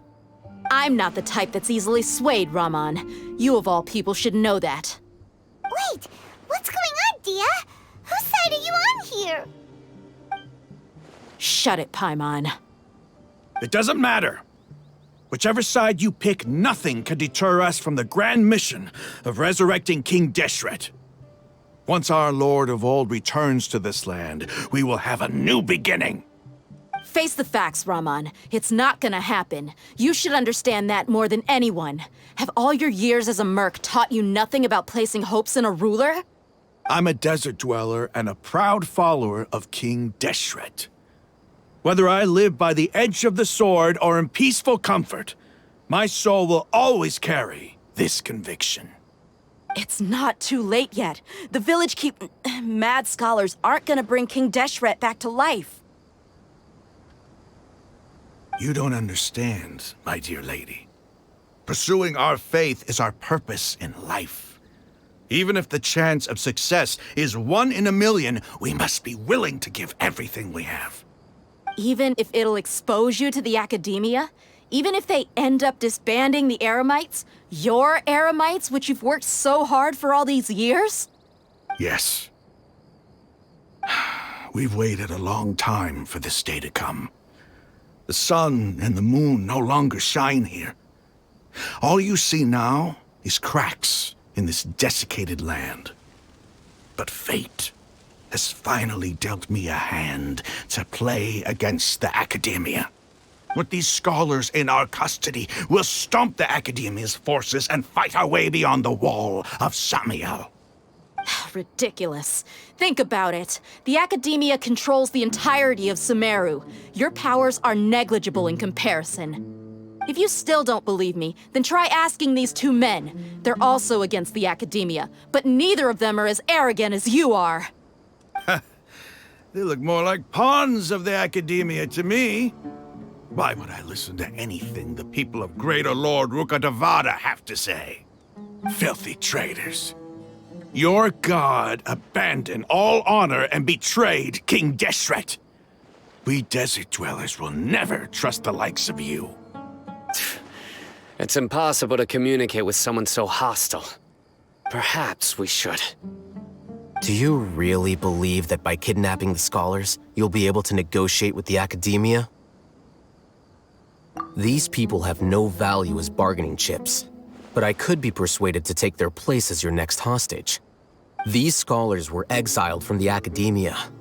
I, on the other hand, am their current scribe, and will be a much greater asset to you.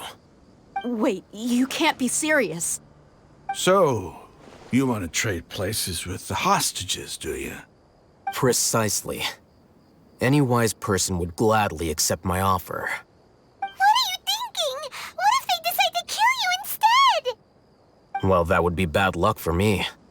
However, I'd get the chance to observe the scholars, perhaps even find out the truth. Think you can talk me over with that confident look of yours? I'm not trying to persuade you. I'm using this as a means of joining forces against the Academia. You are the scribe. What do you have against the Academia? Not all desert dwellers believe in King Deshret, and the same applies to the Academia. Why must all knowledge seekers approve of the Academia's way of doing things? You Academia scum. Every last one of you is nothing but a hypocrite, just like everyone else on the other side of that wall. I've made myself clear enough. I won't listen to another word from the Dendro Archon's people. Not so fast. I'll hate them. Do you stand by everything you just said? I never make empty promises. You know you're making a dangerous decision, right? I do. Good. Raman, hear me out. These people are my friends.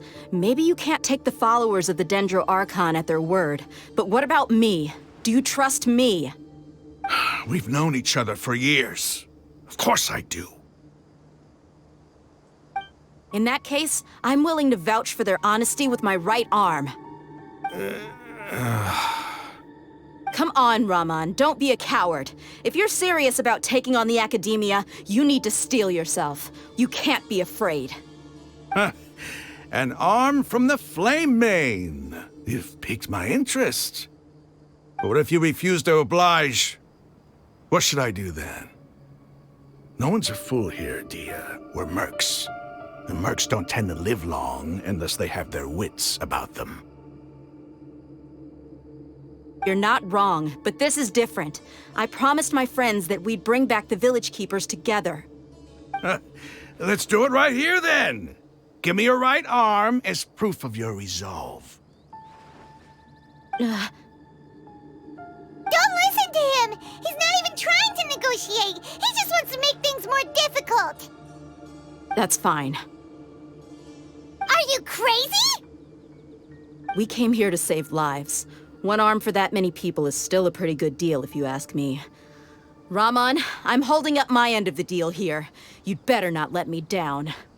Sure. Go ahead and cut off her right arm.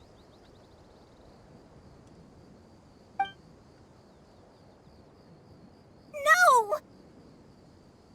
Dia! What are you gonna do? Think of something! You don't have to go this far. That's not for you to decide. Do it! Dia!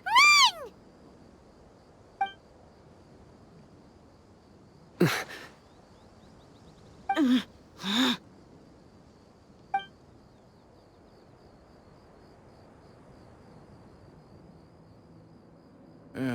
Stop!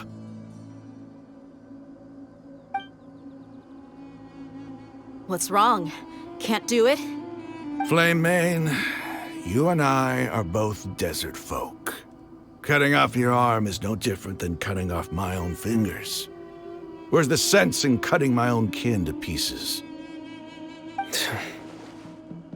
You've shown me that you're serious. Go on now, take your friends and leave. Meet me in the desert at noon tomorrow.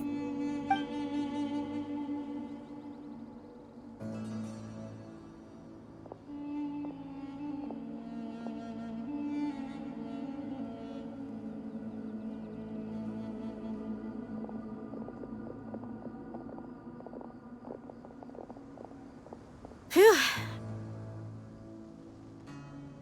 I was really counting on him not going through with it. Dia! That was crazy! Have you all lost your minds? What if he'd actually cut your arm off? Then I just have to hold my claymore with my left arm. Okay, I'm sorry. But sometimes when you're out on a limb, you gotta double down to seal the deal, you know? Don't ever make a promise like that again. I can deal with the likes of them. If it came down to it, you would not lose to them either. I don't doubt it, Sino. But this is about more than me and them. There's a lot more where they came from. Even if we got rid of one bunch of radicals, there are others out there. Wiping them out would do more harm than good. As you wish. I'm sorry, Dia. I should have stayed put and listened. I should have trusted you. It's okay. I promised you I'd help find your grandpa, so I'll do whatever it takes. Whatever it takes? You just might be scholar material. Huh? Are you serious? The Eremites once said that I was a lunatic. Perhaps a little madness is essential to be successful in research. Why does it feel like he's using his praise for me as an excuse to brag about himself? Okay, let's get moving. We should head back to the village and rest up. Today was just a trial run. Noon tomorrow is gonna be the hard part.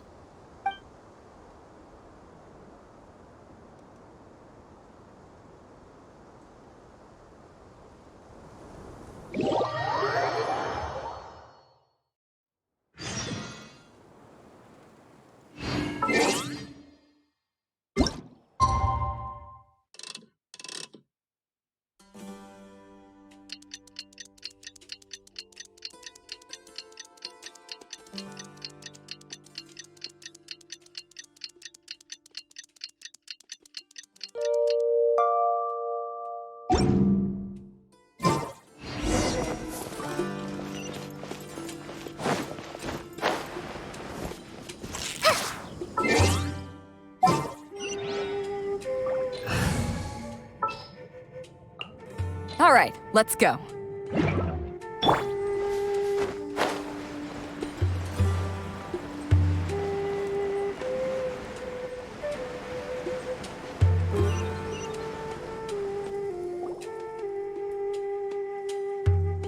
You're all here so early.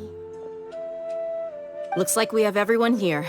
Isak, are you sure you want to come with us? I'll watch from a safe distance. Dia, I want to be there to bring Grandpa home. Okay, let's go then.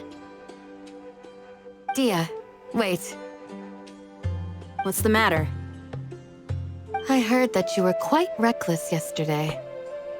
No more of that today, understood? Or I'll be very upset with you.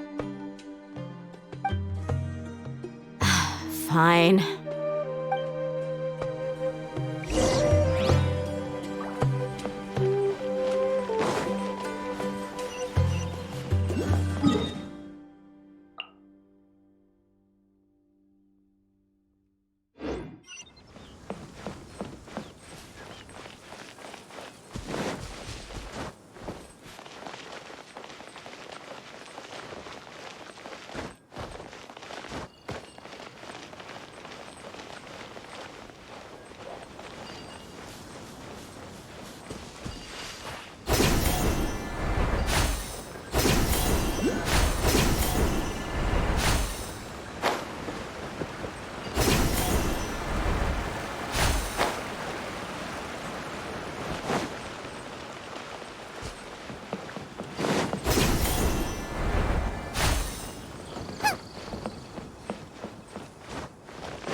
Nice and spicy.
They got here before us.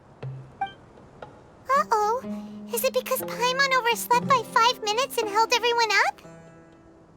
Is everything ready? Absolutely. Although, you brought fewer people than I imagined. Bring him over.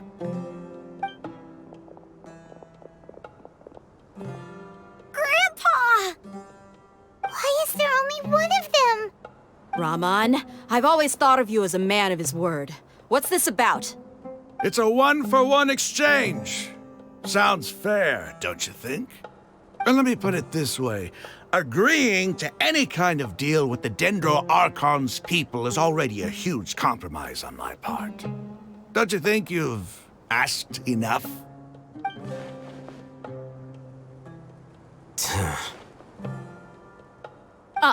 You stay right there!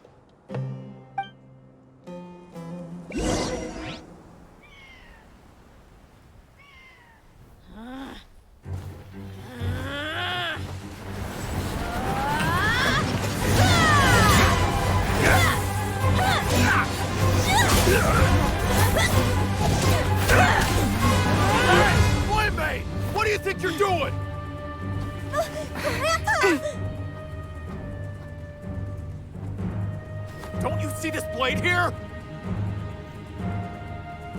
You coward! Why are your hands shaking? Wait a second! It's a earthquake! Grandpa!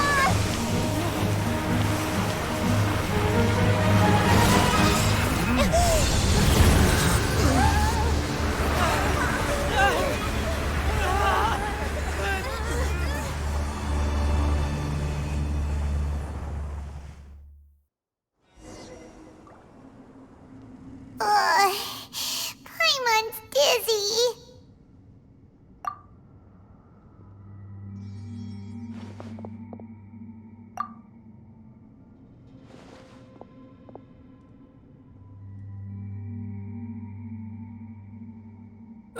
This day's going just great. What a nuisance. The sand dune collapsed. I saw an energy field.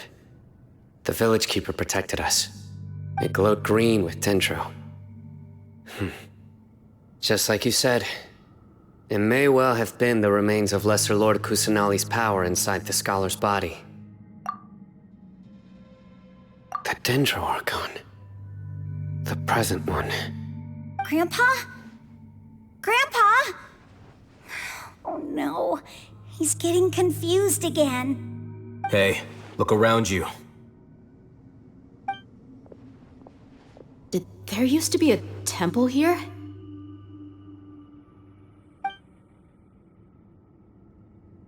It seems that when the sand dune collapsed, it exposed these underground structures. The symbols on the gate belong to King Deshret's civilization. This structure must be ancient. Over time, the sandstorms completely buried it and left it in the state we see now. It could have been an underground palace in the distant past. Oh, a miracle. Praise King Deshret! What's he doing here? And his men too? They must have fallen down here with us. Pretty lucky if you ask me. Most of them seem in really bad shape. Except for him. He got off lightly. Mind your head. No, this isn't the time for conflict.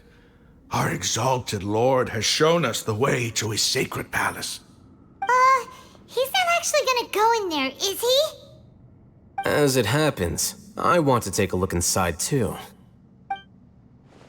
What are you doing? Don't you think it's curious? 1 minute, Lesser Lord Kusanali's power protects us from harm, and the next, remnants of King Deshret's civilization appear. 2 major deities are vying to showcase their power to us. It would be a shame not to witness them both. Paimon thought you weren't interested in gods. Indeed. In my view, gods are just a higher form of living being, or creature, you could say. New discoveries are always worth investigating. Whether they have anything to do with gods is neither here nor there. Raman, what are you gonna do about your men? I'll just let them lay here.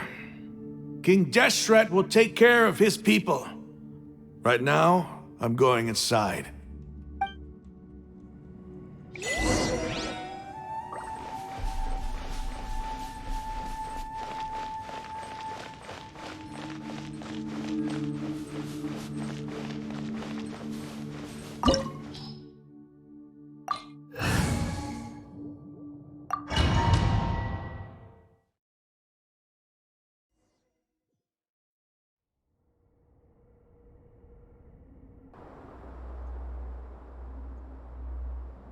It's full of life here. This defies comprehension. It looked completely desolate from the outside. Yet, it flows with energy inside. Yeah, and there's so many plants. It's so pretty. Sir Raman. Huh? Me? Do you see another Raman here? Are you mocking me? What do you mean, sir? Interpret it however you want, but there's something I'd like to draw your attention to. While this structure is clearly left over from King Deshret's civilization, the energy that flows in here is that of the Dendro Archon. Whatever you say. It's not like I have a vision. There's nothing to be angry about. Think of this as an academic journey. It does seem kinda strange. If that's true, then we might have to explore this whole area to find an explanation.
Rain outlines your fate.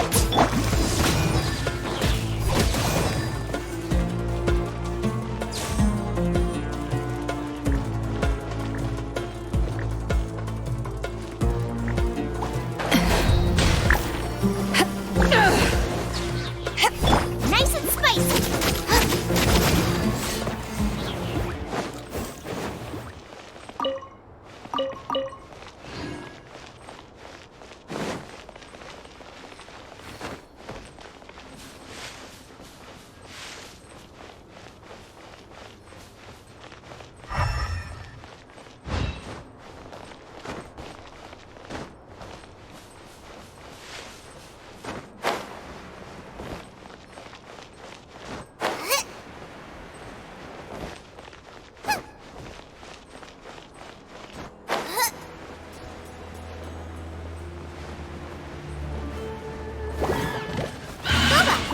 Ring cutter, no, my sword. Wheel of life. Opening box of Adepti Eyes on me! Out of the frying pan, into the fire.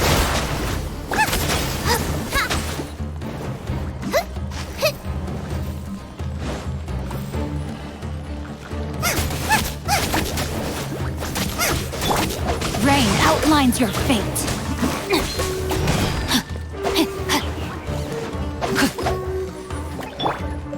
Go.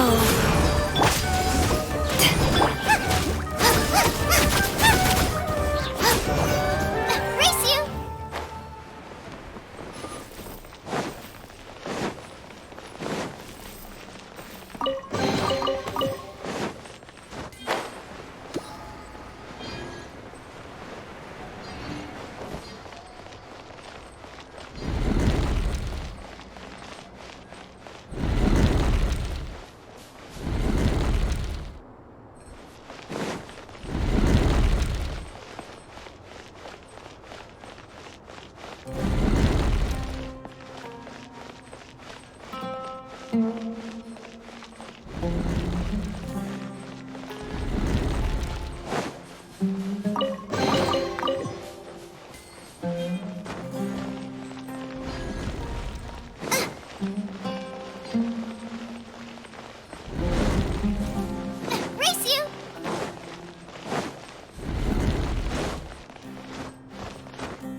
of life.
Outlines your fate. Go.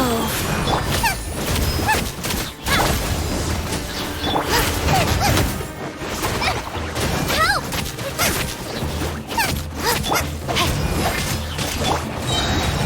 Power that ended Archon!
Time to act.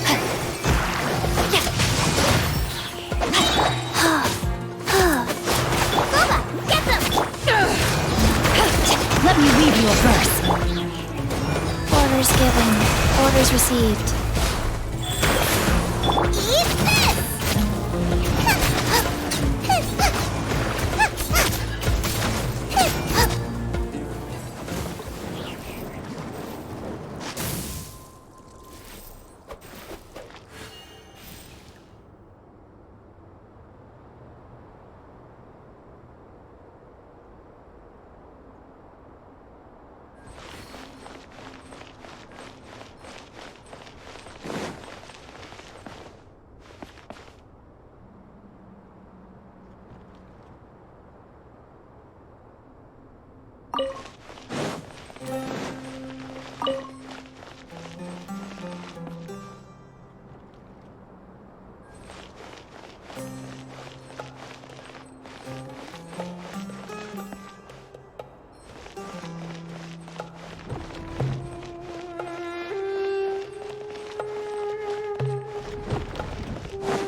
It's a sight to see. King Deshret's splendor surrounds us. There's so much vegetation here. It's different than what I expected. Sure are a lot of plants for a desert. That's what I call divine providence of King Deshret.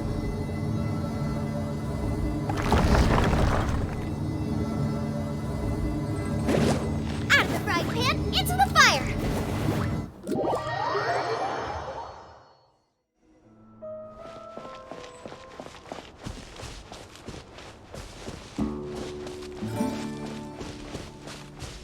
It's getting brighter!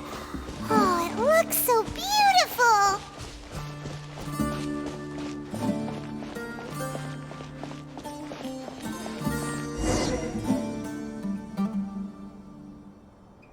Wait.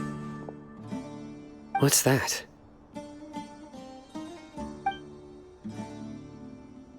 A load of flowers. And it looks like there's something among them. These are King Deshret runes. They left something behind. Yes.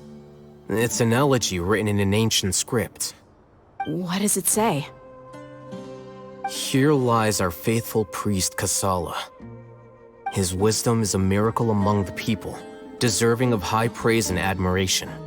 You can read ancient King Deshret script? Of course. Every student needs to master at least 20 languages before they graduate. He's not serious, right? There's still something off about this place.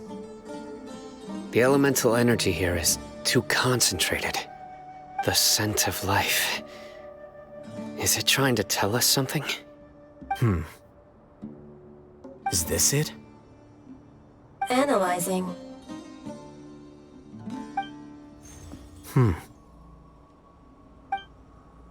There seems to be a hidden message among these skeletal remains. Excellent. There's a device from King Deshret's civilization in this gravesite. I'll transmit the information over and project it for everyone to see. Isn't sharing knowledge against the Academia's rules? Yes. However, under the circumstances, I'd prefer you to see this for yourself. You'll understand after watching it.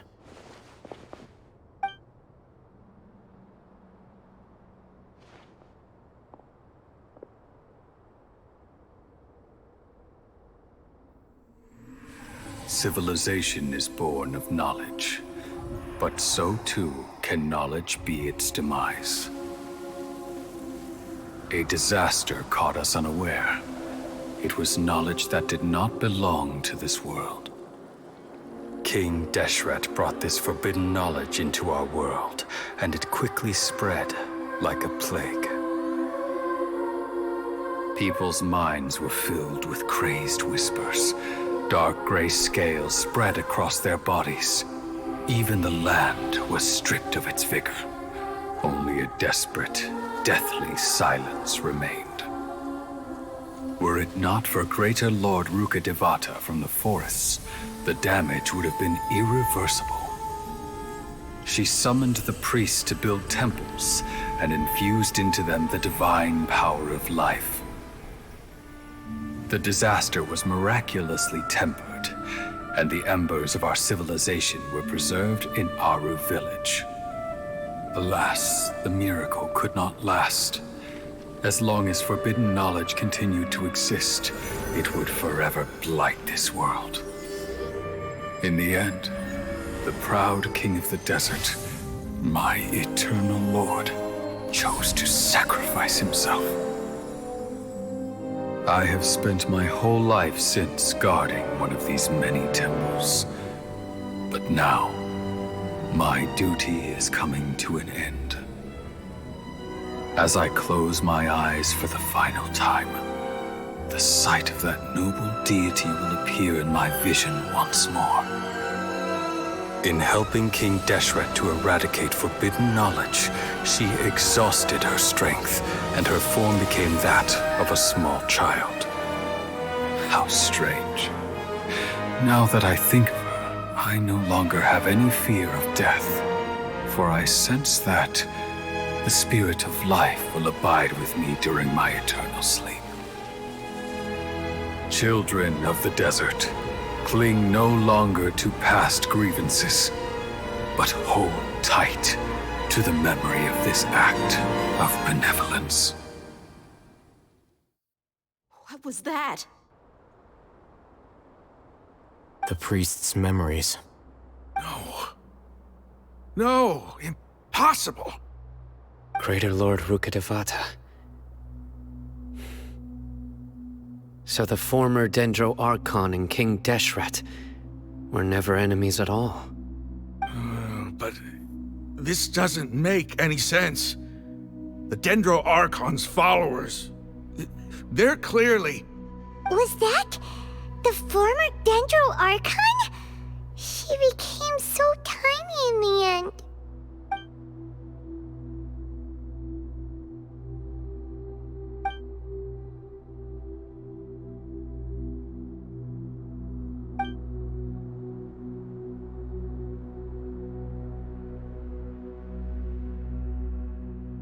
You might be distrustful of the Akasha, but there's no reason for you to doubt King Deshret's technology.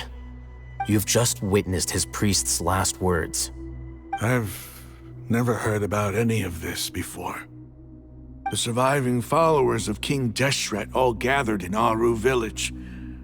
Our god did not make mistakes. We refused to believe any of the rumors. King Deshret's death, the all but total annihilation of our civilization, it was all Greater Lord Rukkhadevata's doing. We saw her as nothing more than a traitor, who stabbed us in the back in our moment of crisis. Just like us humans, fighting, feuding, double-crossing each other to survive in the desert. You were blinded by your prejudice.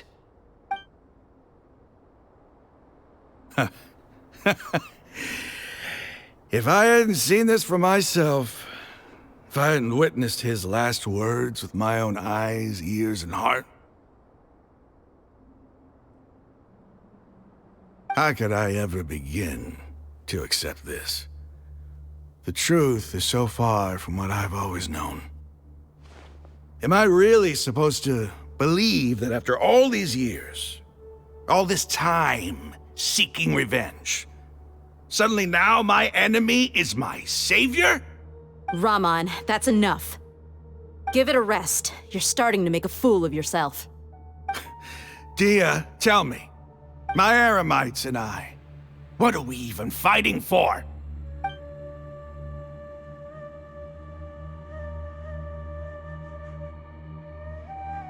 Hey, how you doing? I'll live. Thanks. I should probably go. Can't just stay here forever. What's your next move gonna be? Oh, I know what you're going to ask. I feel deeply ashamed of everything I've done. You'll get everything you're asking for. But please, give me some time. After everything that's happened here today, somehow I need to explain it to the others. It's not gonna be easy. Well, I guess that's for me to deal with. Dia, this is where our camp's located. Make a note of it. When would be a good time for us to go? Tomorrow, I'll convince everyone that we're all on the same side. And I'll return every last one of your your village keepers. We'll share our other resources with you too.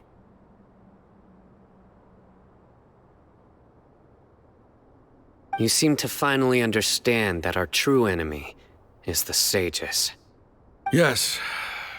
The gods never gave up on anyone. It's the people responsible for all this that need to face the consequences of their actions. That must have been rough, but he seems to have figured things out now. Raman's no fool. Being the leader of your own faction in the desert is no easy feat. It's too bad he was held back by his belief in King Deshret, But now that that's changed, I guess we have a few more people on our side. The outcome, at least, is favorable. We should get going too. Let's head back, have a proper meal, and a nice, long sleep. We'll need all our energy tomorrow.